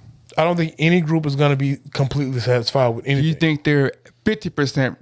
Do you think I can't put a Do percentage. you think that? So you can't put no. So what I'm saying is, I don't think we the can put a percentage on it. Yes, you can, because the death of Sandra Bland is still a mystery. We still don't know who killed Sandra Bland for. There's still been no arrest. So you think the people that are protesting that and it's 10, 15 years later, at least 10 years later, and there still has been no arrest, no answer to the question. You think that group is satisfied with their protest? I don't think they're satisfied. They still want answers. You think that they feel like their protest yielded the results that they wanted? I'm not saying. See, it's not a fight. Like when I started off in the beginning, that's why I painted a broad picture, because I wasn't trying to put it on situation, because the situation, any situation we pull up and as an individual, is going to have its nuances and so and so. But the end result is the same for most of them. Not all. There have been cases where people have protested and then gathered together and formed like the Texas College of Lawyers, where they bonded and they have pro bono work for people who need it. But there are spots and spigots of it. But if the majority of protests ended in people galvanizing and creating systems, then you wouldn't have to be protesting all the time, because the system would be created, like for George Floyd. So is there which is ironic, because the way that George Floyd even got up to Minnesota was people galvanizing, saying, hey, it's people in this situation who need help. Let's make a pipeline to Minnesota so these people can go and get off of drugs and go have jobs to do. And now we have this large protest across the country with and I'm like, okay, what's the next move? You have for all the people and all the protests we had, it should have been sweeping changes in the police departments right across the country. But it's a lot. It's a lot that goes into that, though. It's a lot that goes into that. Yeah. You have the people to protest, and you have your lawmakers that set the laws, and you have your people to vote these laws in the place, and you have these representatives that we vote in office. They're supposed to represent us and work our agenda that we need. It's a lot of moving parts that have to happen for that. Yeah. Now, for some, it happened with the Stop Asian Hate shit. It might not have happened for us that we see when it comes to the police brutality thing. We didn't get the whole, agenda that we were trying to push voted in for whatever reason. So do you think that there's... I don't think it's the lack of what we protested for and what we're trying to get done. I think it's the lack of support when it comes to some of our political people that we voted in office. What I'm saying is, it also, like, everything starts at the grassroots. I mean, we've been having grassroots about police brutality since Rodney King, But we even ain't had before then. If I'm saying the grassroots of it, the grassroots session, you have to have organizations and movements in place that are galvanizing and making people be able to have a voice. This is what I keep talking about. Other communities and other peoples galvanizing it, like, you know what, this area of town right here, this is what we gonna invest in, and I don't care how much you come for. Like I said, I don't care what you come in. If you come 100,000 through it, now this not for sale. This part of town not for sale, and we gonna. I don't know what that means. Huh? I don't know what that means. What you mean? I don't know what that means. That you can't come buy property over here. Well, how do we get to buying property when we're talking about an agenda we're trying to push with protesters? That's what I'm saying, because the galvanized, we protested this thing over here. When we protested, now we have all these people, these like-minded people that feel the same way about whatever this is. Okay. Now we galvanize. Right. As we galvanize, we understand we're going to keep the people that are in this circle that are galvanized, that have the same interest together. So anybody from the outside who wants to come and do anything in our spaces is not, you have to be down with us. If you're not down with us and our agenda, you can't. I don't care how much money you come with. I don't care what you promise us out. No, you can't have. So let it. me ask you a question. Do you think Sheila Jackson Lee pushes an agenda for us? For us, who? As black people? Do I think The district that she represents? her district not even a black district? I'm asking you because we talked about this a couple of weeks ago, and you spoke about how some people are uninformed about what she does for the people in the district she represents. So, Yeah. and the only reason why I brought her up Yeah. is because she's a person of color. Yeah. She's been in office since I've been in elementary school. Yeah. I am assuming that she does things for the people she represents. I also would assume the people she represents looks like her. But hold up. So I'm asking She you. represent you? I don't live in her district. I'm asking about, and I specifically asked about her district though. Yeah, but what I'm saying is, for her district, she represents her district, and according to the polls, her district is pleased with what she does for the district. So I'm asking you, I'm not saying you. This is not a you thing. I'm asking you, is she doing those things that you speak of? I'm saying that she's been a part of bills that are positive, or that are. She's been a part of bills and legislature that has been trying to help the black community. Yeah, Yeah, and are these examples of things that you speak of? What you mean? What you just spoke of? Are these examples of those? Her galvanizing people? Yeah, are these examples of those? No, They're not. Why not? because what I'm saying is your conversation. No. Don't put this on me. It's No, not what a you your. No, said. time out. It's not a your conversation. I don't have a conversation here. I'm asking fact-finding questions so I can be educated. I'm saying so. that- I'm asking you about these things. Does Sheila? It's not about my conversation. Does Sheila Jackson Lee galvanize black people? Yeah, that's what I'm asking. This isn't a trick question. I'm asking a question. Well, kind of, yeah, no, yes and no. How's it yes and no? Because yes, black people, when we've had times when we've needed a voice and we've needed to see a black person in an office and speaking positively and moving the marker in a positive direction for black, she's been there to be that person. Cool. But in the same breath, what I'm saying is, when I go, the way you feel your leaders is by what they empower. That's why it goes back to the grassroots. Like, does she make spaces for black companies and black businesses to be able to flourish? Does she, like, it might be hard for her because in her district is not a predominantly black district. Whereas, Well, where's the district? isn't she, what's she, 182? I don't Where's know. 182? I'm not particularly sure, but I know it's not an all black district. It's not an all black district. It's not, right? Oh, I don't know. I'm asking you. I don't think so. I know she. I think that you would have more education on the political scene in Houston than I do. But what I'm saying is, at the end of the day, she's not a Houstonian. Her position's not for Houston. She's a senator. She's a state representative. So her position is not a. It's she's a middleman. Whoa! Time out. What district does she represent and where is it at? Is it in Harris County? Yes or no? She's a state rep, bro. What is her district and what does she represent? I'll tell you in a second, man. Cause I'm not. Oh, my phone. No, it didn't. My phone can't be dead. I'm gonna say, yeah. Hold up. Give me a second. This is great part. I gotta do some typing. Type.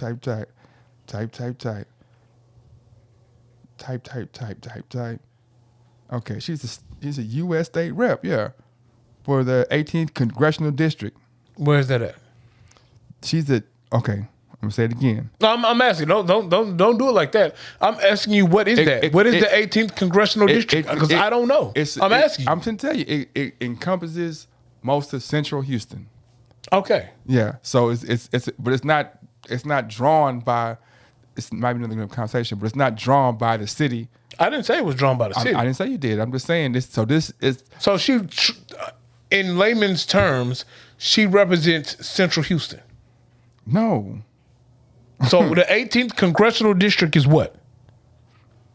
It's the 18th congressional district is the district that she got voted in through. Exactly, and that's what she represents, right? No. But just because she got that's the district that sent her in. That doesn't mean that she's tied to that district. I didn't say that, but what does she mostly represent, though? She doesn't represent the entirety of Texas.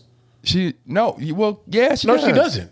They all do. She doesn't. But what is her state rep? She's the state representative. So they all come. And she represents. And she represents what? She represents what? She has the representation, or she has when she's going to when they're having congressional conversations, she has her opinion, and in her opinion, some of her opinion is based on her district. Let me ask you a question. Yes. When we're voting for the what is her district again? We can't vote for her Time district. out.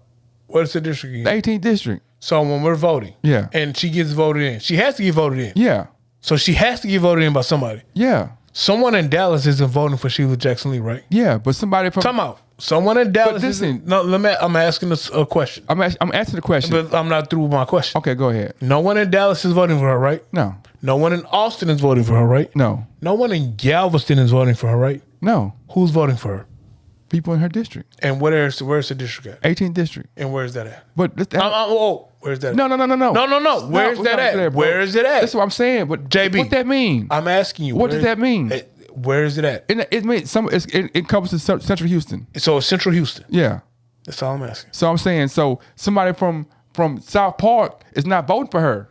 I didn't. I'm just saying. I'm just saying. But We that's what I'm clearly saying. said Central Houston. But that's what I'm saying. But people in the South, but she also had, but what she does when she's going to the what you call it, she has talks with the person from South Park too, and her interest is not just Central Houston. It's I get that. So what I'm I get saying. all So, of that. so what is why? But she's representing us. So Us who? So she's representing the 18th congressional district. yeah, but So if I'm voting for Sheila Jackson Lee and she's a representative of the 18th congressional district, yeah, I'm voting her in or not, right?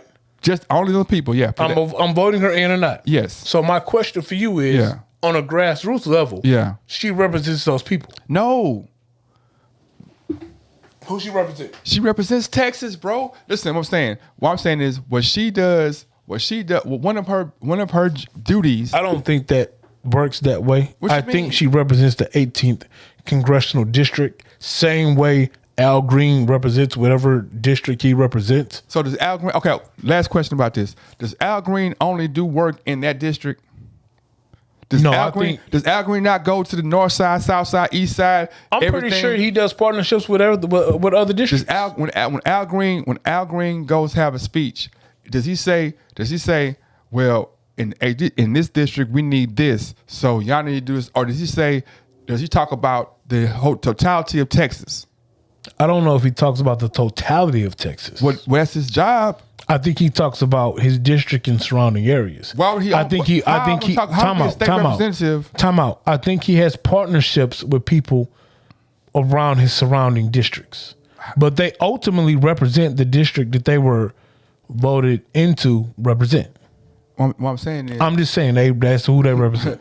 nah, bro. If that was the case, then nothing would ever get done ever, because every district has its own unique whatchamacallits. What we're doing is it's this pot of money, this pot of resources, all these resources that are in different places, and I'm going there so you can be like you can be the rep for us to say, oh, okay, you're the person that's helping us interact.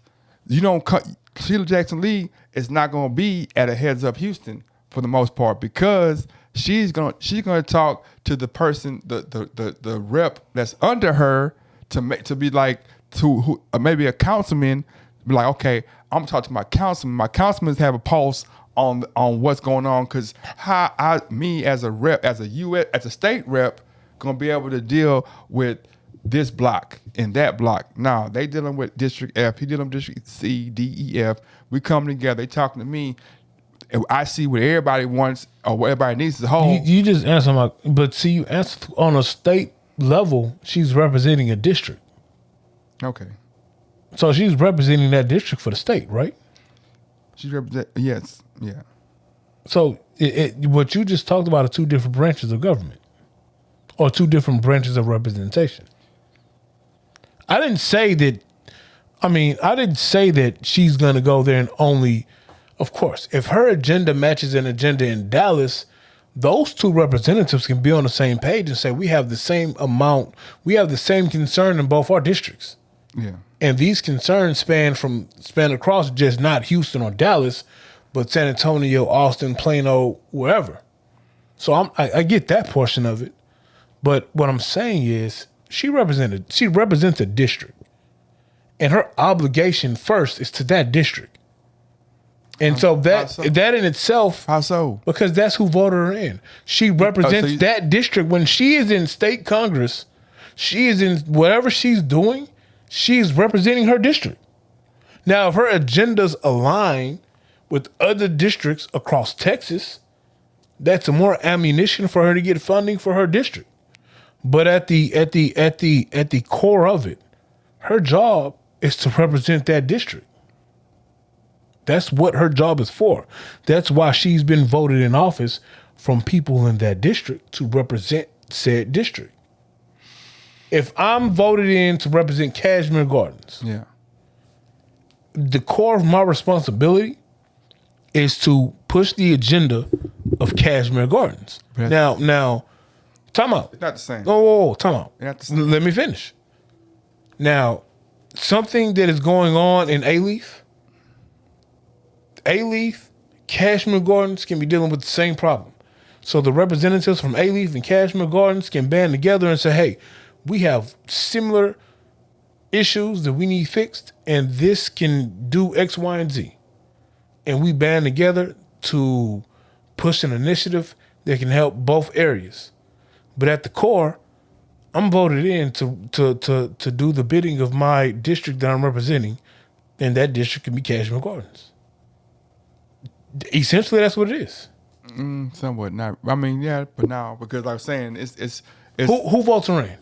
what that. But you keep. I'm saying asking, that. who votes You in? keep saying that, bro. But I'm saying just because I voted you in, don't mean that. Don't mean It's that, why we say. It's that why don't mean that. time out. That don't. But you. It's why we say. It's why we say our local. It's why we say. Exactly. Say it again. Time out. Say it again. It's No, why stop. we say our local elections are more important than the presidential election. So you think that the U.S. Because- time out, time Hold on. out. No, but hold Let on. me finish. No. But stop right there. All right, go ahead. How are you equating local with U.S. state rep? What do you mean?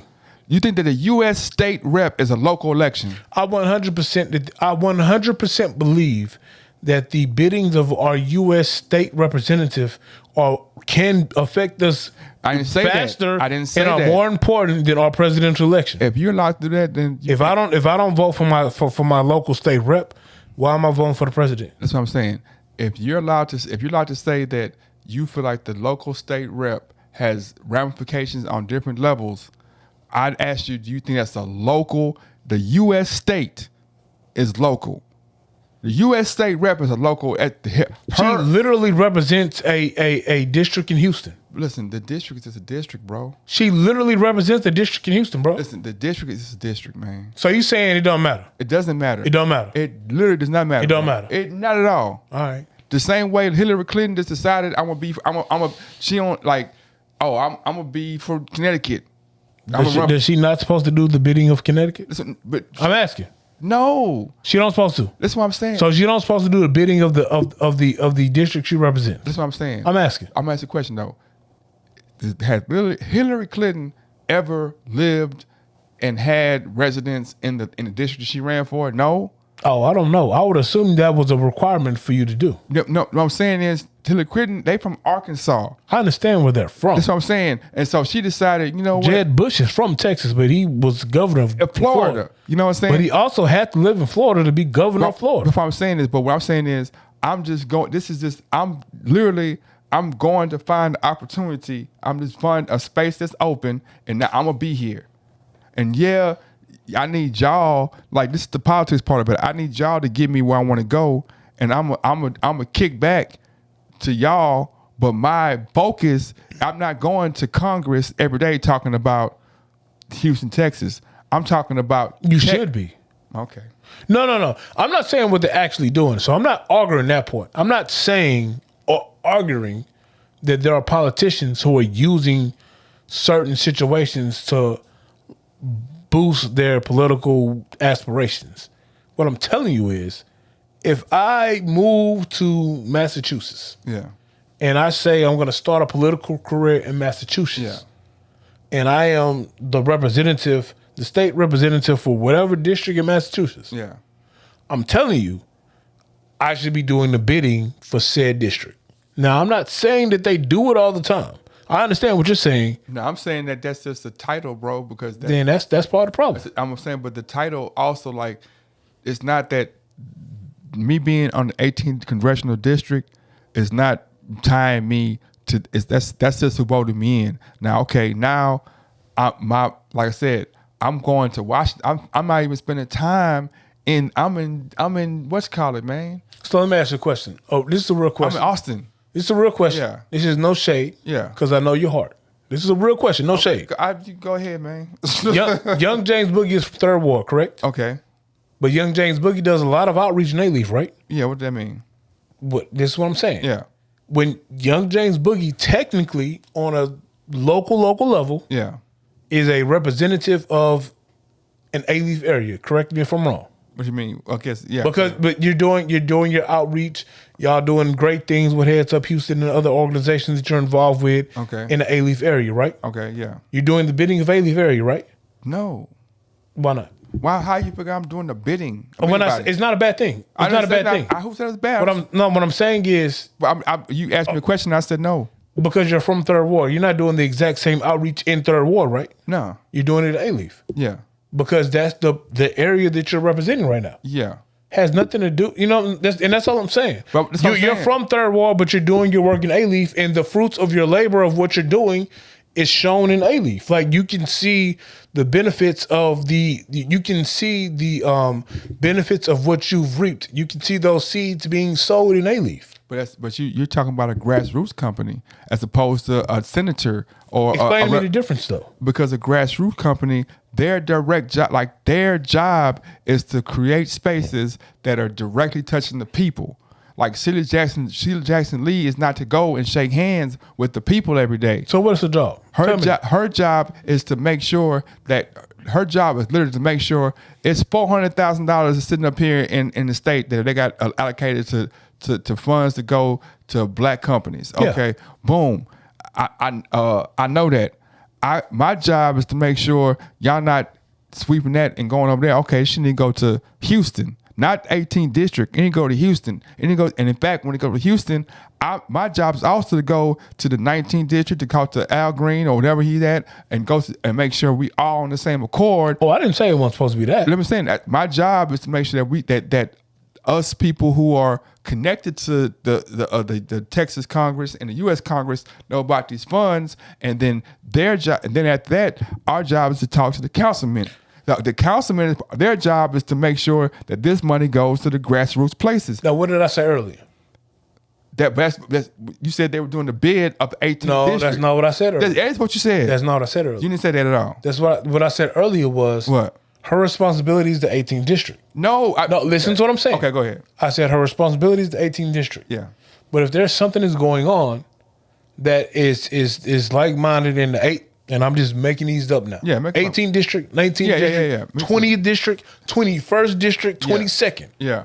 Look, if there's something going on that can help all these districts, my job Yeah. is to partner with these representatives of all these other districts Yeah. and make sure Yeah. our districts are getting this support, this funding, this help, whatever it is. Yeah. So, yes, my job is the 18th district. If that means I have to partner with the 19th, 20th, 21st, 22nd, and 23rd, I think you missed that's my point. job as well. I think you missed my point. What I'm saying is that her job, her level of job is touching the stuff.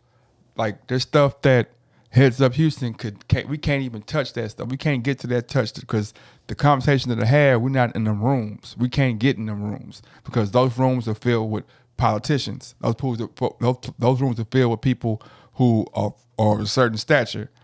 She's in that room. So her job is to, when she's in that room, is to funnel those things back down to the people that the next level of government up under her, which is councilmen. So let me say this. Okay, what? Example purposes only. Yeah. Let's say Heads Up Houston is in the 18th district. Yeah. Her job is not to talk to Heads Up Houston. No. Essentially. No. Let's say in between her and Heads Up Houston, There's probably two people. there are two people involved. Yeah. Those two people, entities, yeah. Those two entities Yeah. are in the 18th district. Yeah. Her job is to make sure Yeah. if there is $400,000 of Yeah. money Yeah. in the state of Texas Yeah. for districts, Yeah. her job is to make sure that the 18th district Mm-hmm. gets the allotted money deserved or needed for her district. Somewhat. Now, it's someone else's job. I said somewhat. Let me finish. Yeah. It's someone else's job to say, hey, our state representative got these funds for us.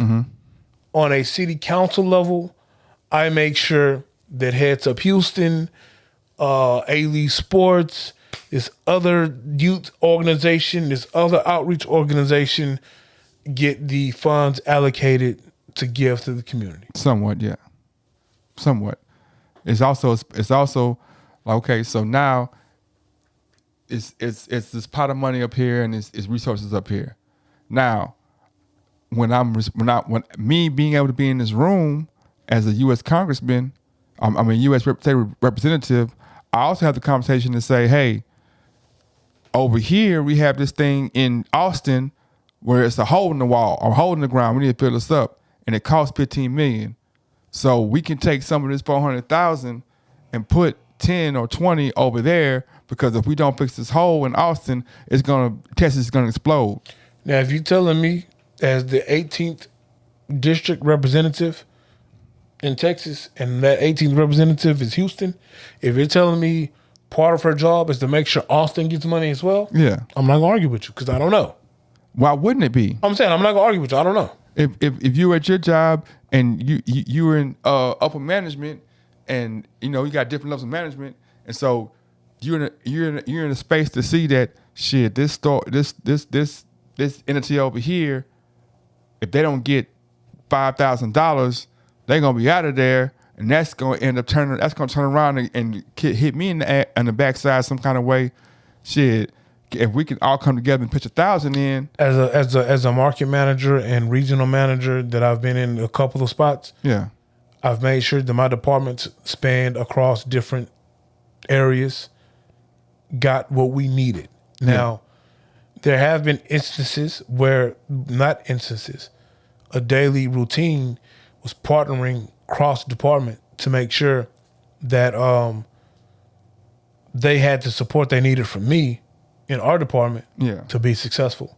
Well, I'm talking about it might be a store over here. I have 100% not filled a need for another department first before I fill mine. But once again, we know that there's companies that have stores that are like, you know what, this store has had a surplus for the last 5 years. This store over here has been in negative for the last 2 years.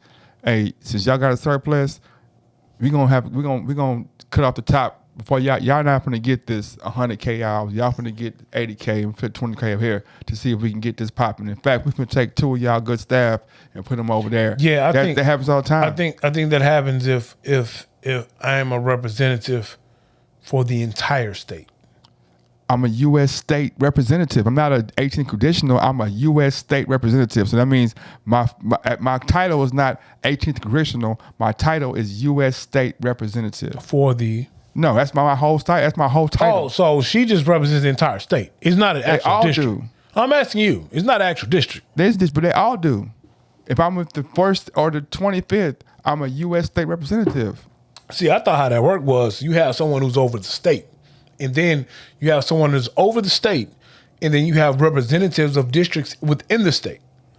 That's how I thought that worked. I could be wrong. You probably know these things better than me. I thought you have someone who represents the state of Texas. Let me ask you a question. Yeah. And now we're off of Sheila Jackson Lee. We're moving on. This is educational purposes for A-Dub. Who in the scheme of businesses, because these states, the government is ran as a business. Yeah. In the scheme of all of this, essentially, who would you say is in charge of Texas? I mean, if you had to place blame, let's say if the Texas economy crashed and you had to place blame on someone, who would you start with? Okay, hold up. Let's go. Let's start here. I would start with Greg Abbott. Well, I mean, let's start here. The representative, the duties are they include consideration of proposed laws and resolutions, consideration for proposed constitutional amendments for submission to the voters, appropriation of all funds for the operation of the state of Texas. And that's what we're talking about, the funds. It's money over here. I see that. Where the money going, blah, blah, blah. So, Time out. So, and in reference of who you speak of, these are your state representatives. yes. So they come, so you, well, that's why I was saying what you're saying has validity to it. Because, hold on, let me finish. I'm gathering my thoughts. I'm letting you finish. I'm gathering my thoughts because I have a question. My expertise is from this region, and I know I have loyalty to this region because this is the region that voted me in. But there might be some things that they want that is money for them that I gotta be like, nah, because if I go get this $100K for you and do this thing, it's gonna hurt Austin because I work for y'all, but I'm loyal to the Texas. I can't make a move that helps Montrose but destroys San Antonio. If there's a chance I could, so I gotta be diplomatic. It's because the monies are allocated. Because you got the state monies and you got the government monies. I get the diplomatic part. I get that. So I got government monies come in and it's like $100,000 or whatever it is. In my diplomacy, Yeah. when I go to these meetings and I sit at these tables and I'm in these rooms that no one else can be in because I'm a state representative. Yeah. And I'm in these state representative rooms. Yeah. When I sit there, who am I representing? I know I'm representing the state of Texas, but who am I representing? When I sit at this room, when I sit at this table, who am I representing? Am I representing the state or am I representing my district? I'm representing the people of Texas. Okay. Now, my district is my district vicariously, yeah. But like I said, okay, how about this? You think that if I come in there and I'm just trying to fight for my district, I'm gonna be able to do anything to get, I can't come in here like my district gotta come first. I gotta come in here like, what is the overall goal for us? I guess I get that. I think just like anything, I think just like how politics should work. If I'm a representative of the state if I'm a state rep, and I go into this meeting as a state rep, yes, I am a state representative of Texas. I represent a district. So when I go in this room, no, I can't go in here and strong arm every dollar for my district. Yeah. I have to go in here with diplomacy. And if there's $1 billion of funds, however many state representatives there are for Texas, we have to be able to sit down and bust this money down accordingly. But it also, I have a governor. I got people. Yeah, you got people. You got to be you have people. You got to politic. You have to sit down and be able to if District 18 needs 50 bands. Yeah. But this district in Dallas needs 80 bands. We should be able to be diplomatic about it and be able to find a median point where my district gets what they need, your district gets what your district needs. But I'm saying you also have, like I'm saying, you have, let's say, the 18th congressional district voted in Sheila Jackson Lee, right? Sure. But they also voted in Greg Abbott. We voted Greg. Well, the state of Texas voted Greg Abbott. Exactly. You know what I'm saying? So what I'm saying is, they also voted in other people who are in higher positions and have more. Like they voted in state comptrollers. They voted in judges, of course. And all these people have an influence and have a say so on what's going on. It's not about diplomacy. I mean, diplomacy. It is about diplomacy. 100%. Diplomacy is involved in it. It's 100% involved in it. But you also have an agenda to saying, okay, Greg Abbott's trying to make Texas a powerhouse in this. Yeah. What we fit in. And Richards might have been trying to make Texas a powerhouse in that. So the things that we want or might quote unquote think we need for our district might not align with the agenda of the governor. And that's where the diplomacy comes in. Ain't no diplomacy involved, nigga. It gotta be. We ain't building no more XYZs. And y'all say y'all want XYZs. I don't know what XYZs are. Whatever XYZs could be. We ain't fixing no roads. I represent area 25. We ain't fixing no roads. I represent District 25. Okay. We ain't fixing no roads this year. All right. Well, we need roads. Time out. Yeah. I represent District 25. Yeah, y'all need roads. We need roads. Yeah. We need gyms. Yeah. We need food pantries. and we need a. We ain't fixing Time out, no let me roads. finish. But it We don't need- matter. time We ain't out, fixing whoa, no whoa, let roads. me finish. Yeah. We need roads. We need food pantries. Okay. We need gyms. Yeah.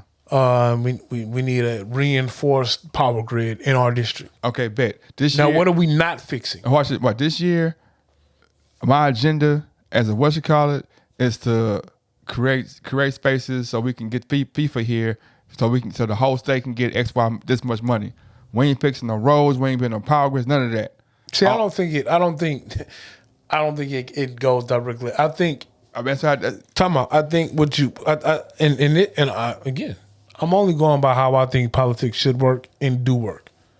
And now I understand that there's other things involved that get in the way of politics, but I'm saying I go to the agenda with five. I go to the table with 5 issues Yeah. that my district needs. Yeah.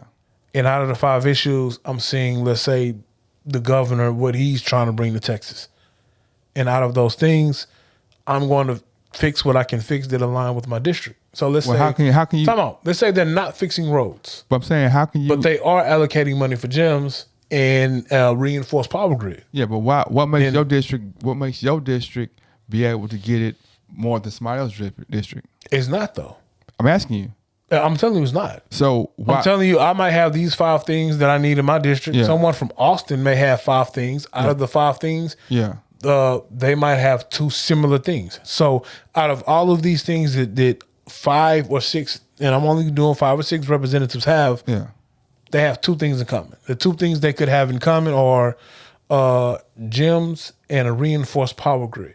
So why? Well, I'm saying what? And so we get that done. Well, why would I fix yours and theirs when I can just fix theirs? Why I gotta fix yours too? Because you're fixing them because these funds are allocated for these things. Yeah, so I'm gonna fix theirs. And out of that, we Yeah. have partnered and aligned with the things that our districts need. Oh no, we fixing yours next year. We fixing this year. No, we're fixing them all. We're being diplomatic. We have diplomacy about it. but So why? we're gonna- But why This- are you this saying is the that way that they never did- happens? What do you mean? We don't have diplomacy about stuff. That's the whole point of having this. I'm not again. I I'm get saying- it. I'm saying what doesn't I happen. get what you're saying. I'm asking What you're the question, saying is though. this stuff doesn't happen. I'm But- telling you as a representative what I'm going to bat for. But I'm asking you, when you go to bat, what do you bring to the table to make me listen? Is it just your word? Is it Oh, just your well, need? of course not. I'm asking. If I'm a state representative, I'm telling you the need, and I have a plan why I need these things and how these things can improve the district, and that improvement can be a positive for not only my district, for the state. So of course I'm coming to you with a plan. So That's my job. So now, okay. I'm not just coming to you out on a Monday off the dome. No, I'm literally saying- when no. I come to you, I have something. I literally have a plan of what I'm doing, and these are the things that the people who voted me in office are saying they need. It's a need for my district or my community that I represent. So what I'm saying is and this I just want to ask you.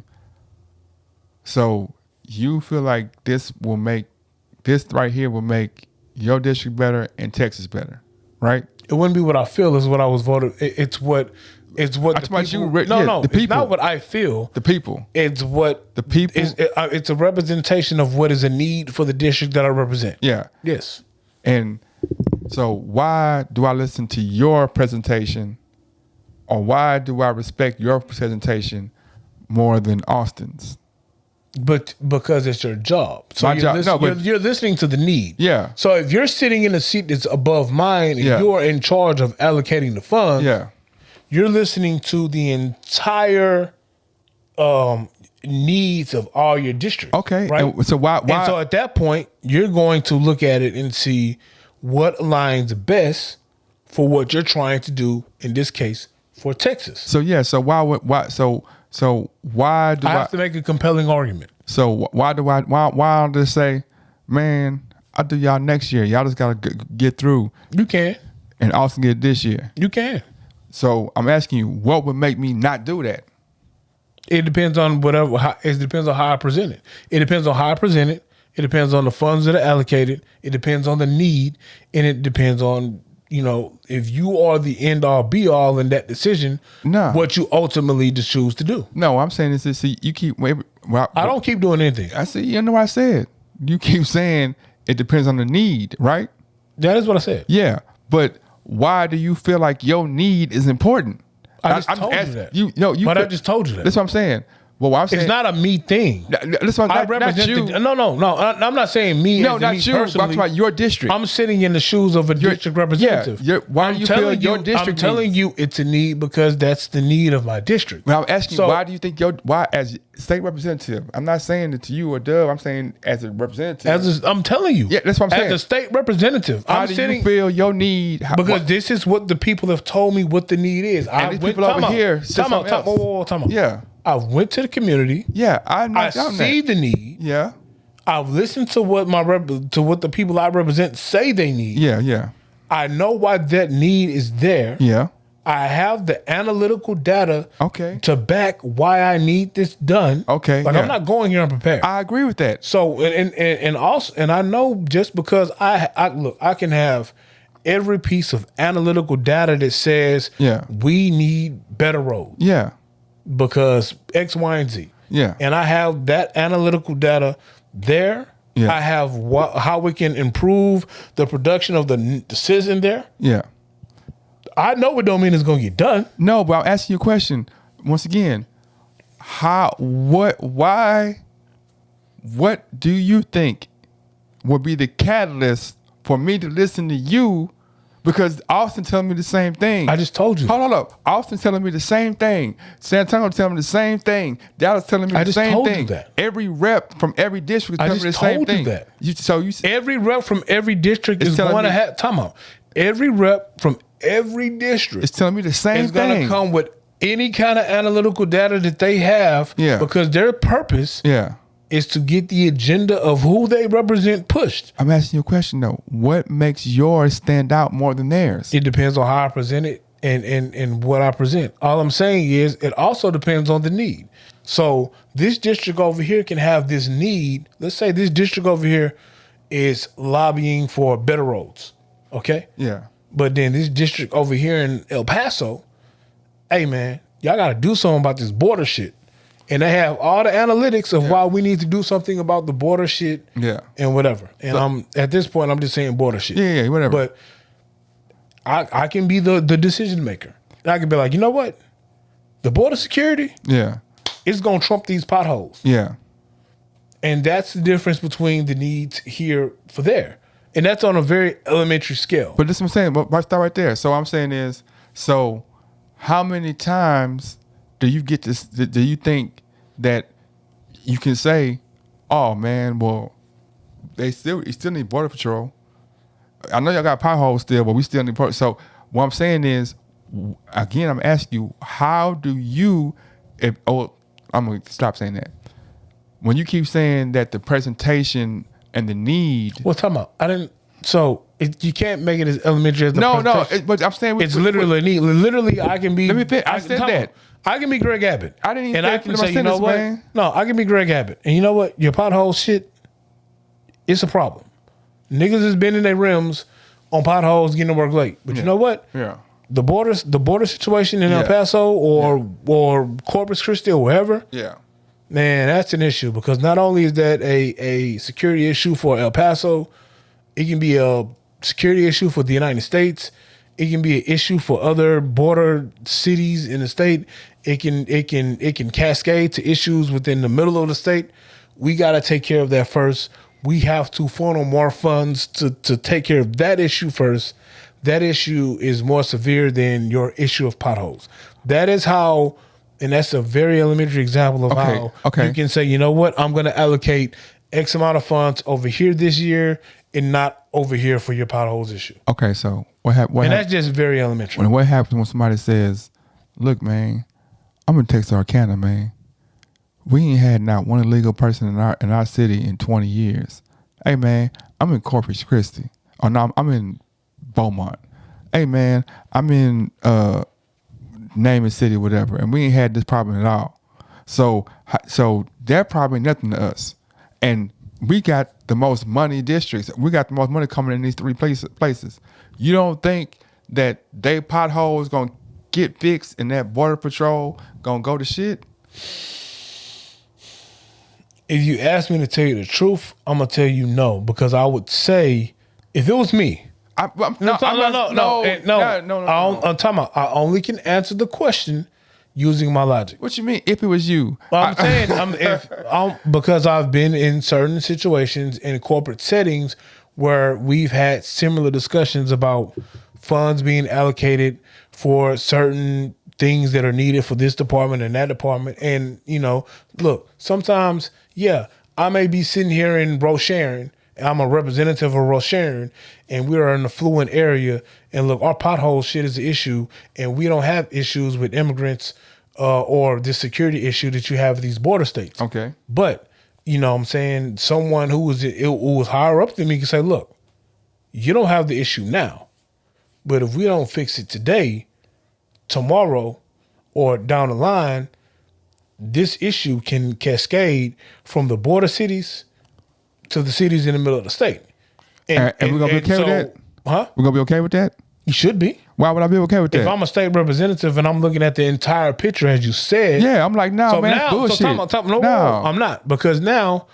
I didn't say you. I'm saying. I'm rolling with your example. No, I'm as saying. The state rep, no, listen. As a state rep, I'm saying, look, as a state for rep, 40 years we ain't had this problem. So how you going to make it happen now? As a state rep, if I'm rolling with your example, I'm looking at the whole thing in totality. Yeah, in totality, we ain't had this problem for 40 years, man. But we ain't had the same problem at the border in the last 40 years either. Well, that's y'all fault. Y'all slacking up, not us. It ain't us. That's not how that works. Exactly how it works. 100%. We in the if I same go Texas, by your bro. example, that ain't how that works. We in the same Texas, bro, and we ain't had this problem. We in the same Texas, man. Because once again, if I say El Paso versus Corpus Christi, they ain't finna have the same policies on border patrol, and they got the same amount of people coming through the border. I think El Paso and Corpus Christi would. So I think you would have to say like El not, Paso bro, and like Houston. No, bro, because El Paso is not a tourist town. Corpus Christi is a border town, a West Coast town. You got boats coming in. Ain't no boats coming in and out of El Paso. So there's gonna be way more security, way more leniency for certain. Way more security where? In Corpus Christi than it's gonna be in El Paso. Corpus is a border crossing hotspot, right? Corpus Christi is not on the border. Corpus Christi, has a port, bro. I'm asking you, do you know that? But it has a port, right? I've been to all states. Yes, does it have I've a worked port? in oil and gas in all states. Does it have a port? I understand it has a port. So you port think has that nothing to do with So it. you telling me that the city that has a port that has people coming from across the seas? Houston has a port as well. Yeah, but El Paso has no port. Okay, bro. I'm not. What you mean? I'm not. Have what? you been to El Paso? Yes. Or no? Yes. Hey, you've been to El Paso. I've been to Juarez. Yes. Have Walked across. Have you been to El Paso? Yes. Been to San Antonio? Yes. Been to Corpus Christi? Yes. You don't think that they have the same illegal immigrant issues across those three states? What I'm saying is, I'm asking. Do you think they have the same? They don't. No, Why not? So what I'm saying, watch this. So you think that the way that Corpus Christi and San Antonio and El Paso, the issue they have is the same? I didn't say they were exactly the same, Book. That's not even close. I didn't say they were exactly the same. Okay, are they close? They're similar. How's it similar? They San both have the Antonio's in same the middle of Texas. Corpus, what's called? It's literally. Do you realize that San Antonio is 90 miles away from the Mexican border? Yes. Do you realize that El Paso you can walk across to Juarez? I understand that. So you think that 90 miles and 15 feet are the same? It depends on where they cross at. And I only can speak on this because I've actually lived in San Antonio and I've lived on a border city for work, 90 miles from San Antonio. So I ain't lived in San Antonio? I didn't say you did or didn't. And I ain't been one. No, keep going. No, I didn't say you did or didn't. Keep going. I'm just telling you by experience. By experience, okay, go on. That's all I'm saying. So you telling me that San Antonio? Have you ever lived in Del Rio? No, but have you ever been to Juarez? Time out. Yeah, I have. So you think that? So you think that? Well, okay, so and we can end on this on a positive note. The way that people get in and out of Juarez is the way they you could literally walk across. Like this is you walk across. It's people sitting there all day long. Am I wrong? All right. You're right. But can I ask you a question? Is it so? Have you been to Del Rio, Texas? I've probably been through there before. Have you been to Del Rio? I'm not sure, bro. I've been to the valley a bunch of times. Have you been to Del Rio? Bro, I just told you. You don't want to hear what I'm saying. I know what you're saying. You said you might have been through there before. Yes, what I'm saying. I went to school in San Antonio, so if we go to the valley on the weekend, it might be. Bet. How far is Del Rio from San Antonio? Oh, shit, I don't know. I just told you. I don't know if I've been there. I'll what tell you talking you. about? It's about 90 miles. All right? So if you're in Del Rio, literally, you can be standing in Del Rio, Texas, and you can look and see mountains. You know where those mountains are? Mexico. Bet. Okay. So the same issues that El Paso deals with, same issues that Del Rio deals How, man? with. Literally. How? You can walk across from Mexico to Del Rio. And Del Rio's not a major city, bro. It does. What's the next major city? From Del Rio? Yes. San Antonio, Corpus Christi. So what's the major funneling point from Del Rio? So you trying to equate 90 miles of funneling to walking across the street? I'm 100% telling you that Del Rio, Texas, deals with the same border issues as El Paso. We talking about San Antonio, El Paso, Corpus Christi. San Antonio deals with the exact same shit too. We're 90 miles.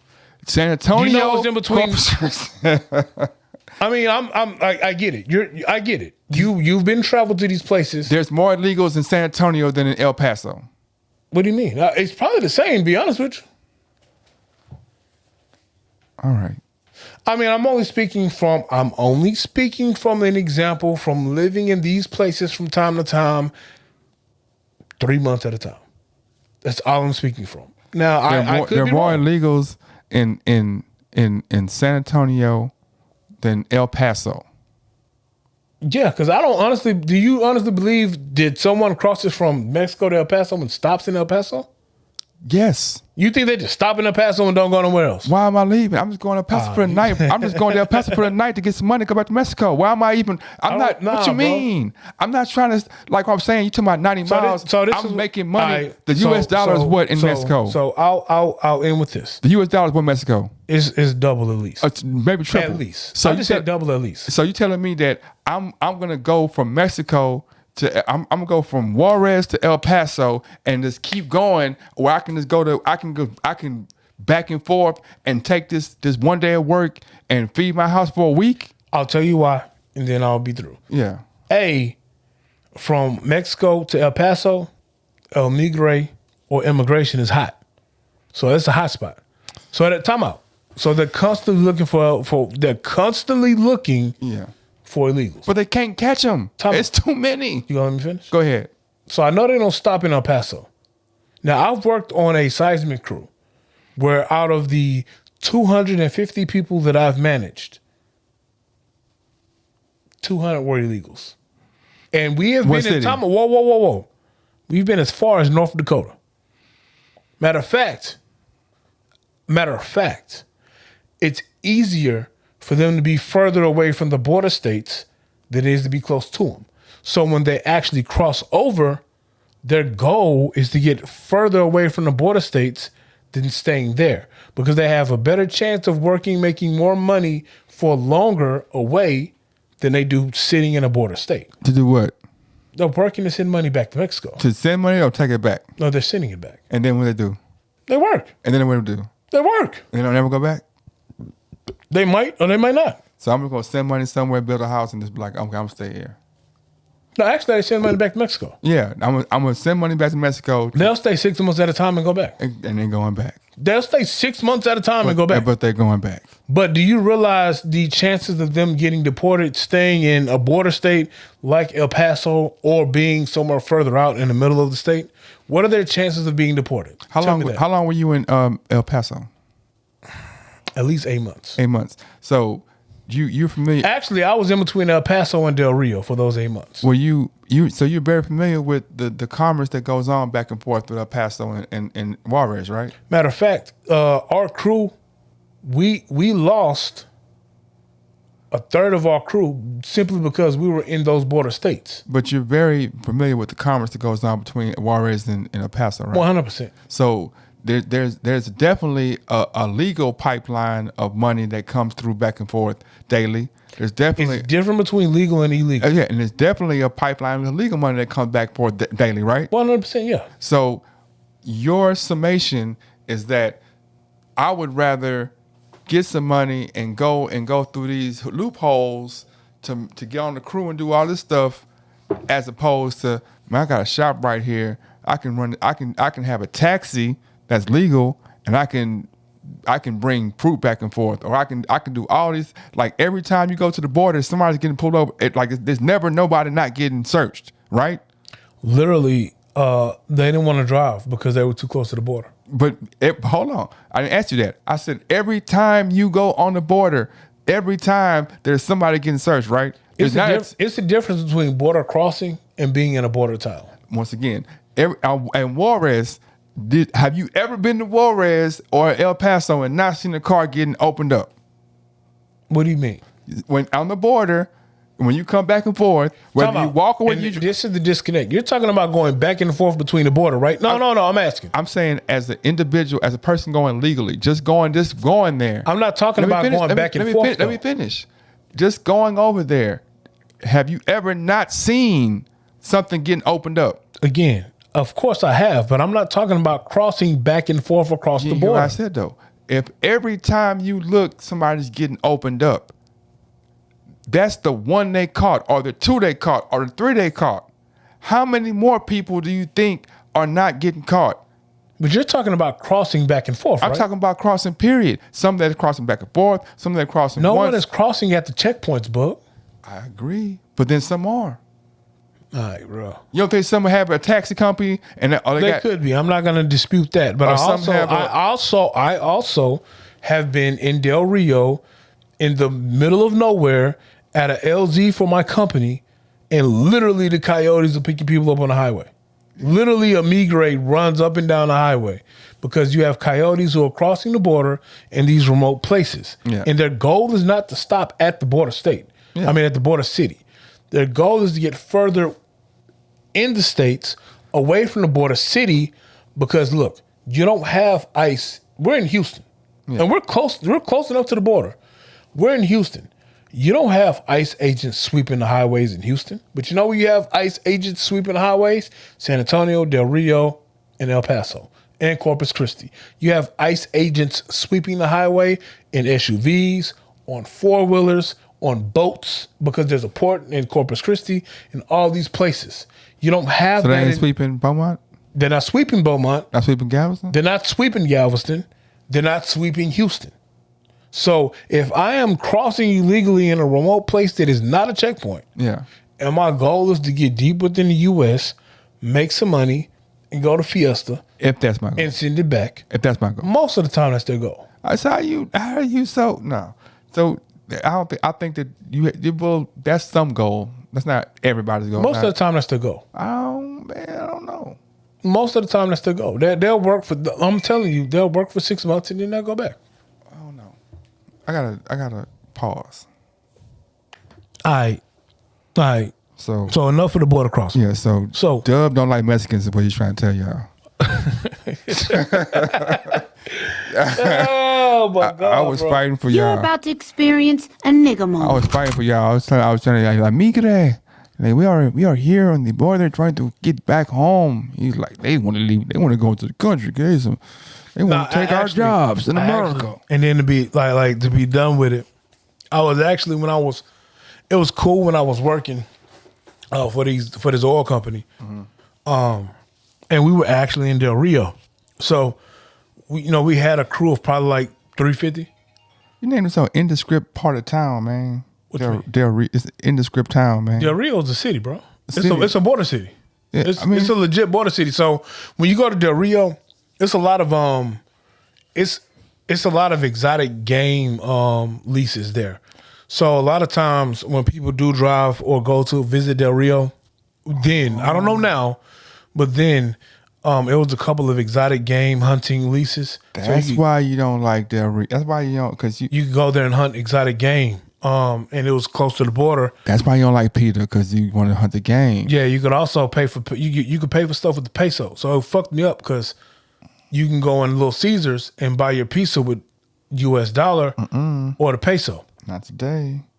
So I ain't gonna do it. I had a conversation with a couple of workers, and they were actually in a heated debate about who had to do more. So the El Salvadorian guy was like, "Look, you Mexicans or you Mexican people or Mexican descent. Yeah, I don't want to be. I want to be politically correct. Latinos. Latinx. Well, I don't know. No, I'm saying, he said, if you're from Mexico, Yeah. you only have to cross one border. Yeah. But I'm from El Salvador. I had to cross several borders, Yeah. to get to the States. Yeah. They would have like a heated debate, like whose struggle was worse.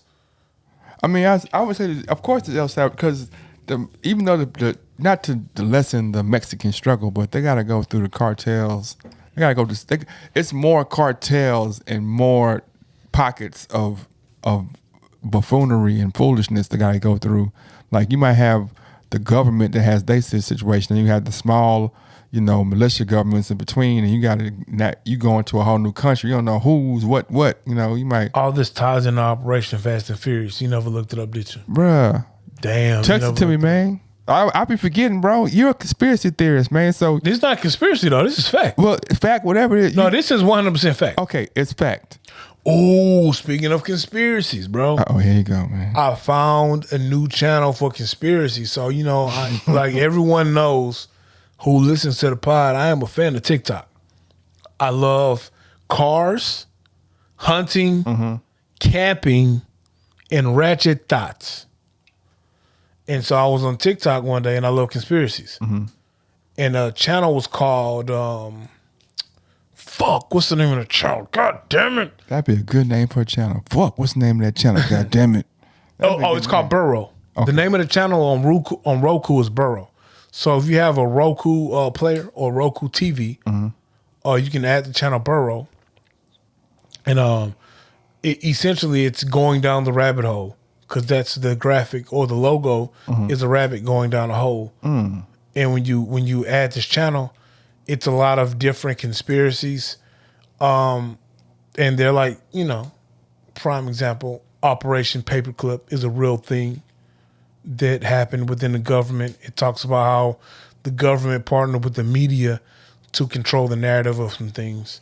I mean, Now, there is some conspiracy involved in it, but it's also some facts involved in it as well. I thought you would talk about the NSA, and that museum they're building. You didn't. The museum? Yeah. Tell me more. They have a museum they just built. The NSA. What does NSA stand for, actually? The National Security Alliance, I believe. Oh, I know Operation Paperclip is what we kind of talked about a couple of pods ago, about the Nazis coming over as with asylum in the States and doing their business. I'm just saying that one of the most secretive organizations in the U.S. that didn't even acknowledge being an organization, and kind of got exposed by old boy with the WikiLeaks.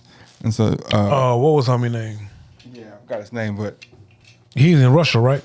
yeah, he left to Russia, but and his files are still classified, but they literally described it.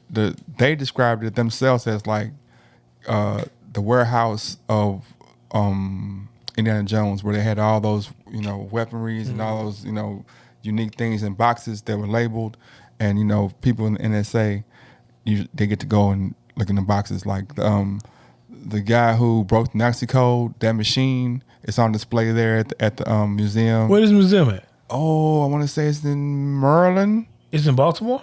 Maryland, I think it's in Maryland. I'm a museum guy. Maybe look it up, man. NSA, man. I'm gonna go to DC for my birthday just to go to museums. To DC, man. Yeah. I mean, everybody do what they do, man. I fly for free. Everybody's not able, man. I feel like you're throwing in my face, man. No, I'm not. But I'm telling you, I fly for free though. Museum. They got a gift shop. Yeah, you can buy NSA. So, all right, I'm pretty sure we're gonna attack this later. I feel like National Cryptologic Museum. Oh, I gotta go there, bro. And it's in Maryland. I was right. It's in Annapolis Junction, Maryland. And now, ain't that where the Navy is? So what they're saying really is it's not really more about the spy stuff. It's about the code breaking is what. See, once you tell me it's in Annapolis, Yeah. I feel like the government is behind it, so they ain't telling us the secrets. I mean, they have stuff unclassified though. I mean, look it up. Man, they ain't telling us the secrets, bro. They telling us just what they want us to know. They got the machine on. It's out. It's literally on display. You can go look at it and see it. All right, so I feel like we need to talk about this with Miss Jackie. So I need you to get Miss Jackie on first of the year. Okay. But give me your thoughts right quick before we get out of here. Meg and Tory. Tory has been found guilty of all allegations, all 3 counts. I don't have the 3 counts in front of me, so I just can't rattle them off. What you think, though, bro? Man, man, I don't really care, bro. I care, but I don't care. Like, Oh, I don't care. And that's the thing that I was kind of tripping on. Like, I felt like this trial got more coverage than it should have. I feel like as a tax-paying citizen, it was an embarrassment that this trial got the coverage it got. I feel like in the long run, like the conversation is not gonna. It's gonna be about Tory Lanez doing something, but they're gonna skip over all. Like Meg is a victim, but Meg is also a victimizer. You know what I'm saying? Yeah. Like the MO on her is the same. You know, it's like she can't hold the liquor, she gets violent. You know what I'm saying?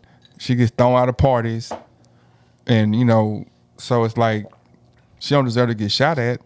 But in the same breath, like, how far can you go to somebody click on you? Now, if he just shot her on some like, I'm tired of you getting on me, but the whole dance bitch, that's the part that's like, hold up, man. But I don't think he shot her. And honestly, from the I mean, they said a witness saw him out the window shooting. Like, that ain't what the witness said. Fire come from his hand. The witness said Yeah. that he saw a female shooting. And he saw the shorter male yeah. waving the gun in the air shooting. Yeah. Now, this is what I think truly happened. Now, I could be wrong. I truly think Kelsey shot at Meg. And I think Tory took the gun from Kelsey. And I think when Meg turned around, she saw Tory with the gun. What about the person sitting up shooting in the air then? I don't think he was shooting in the air. Why would they You say got forensics. So you do have forensics that said that Kelsey had more gun residue on her than Tory. But he had gun residue on him. If you ask me the truth, I think all three of them lying. I think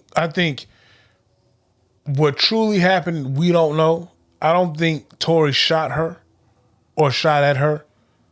I think you had 3 drunk people with a gun. Yeah. I think one person shot at her. I think another person tried to take the gun and end up discharging the gun as well.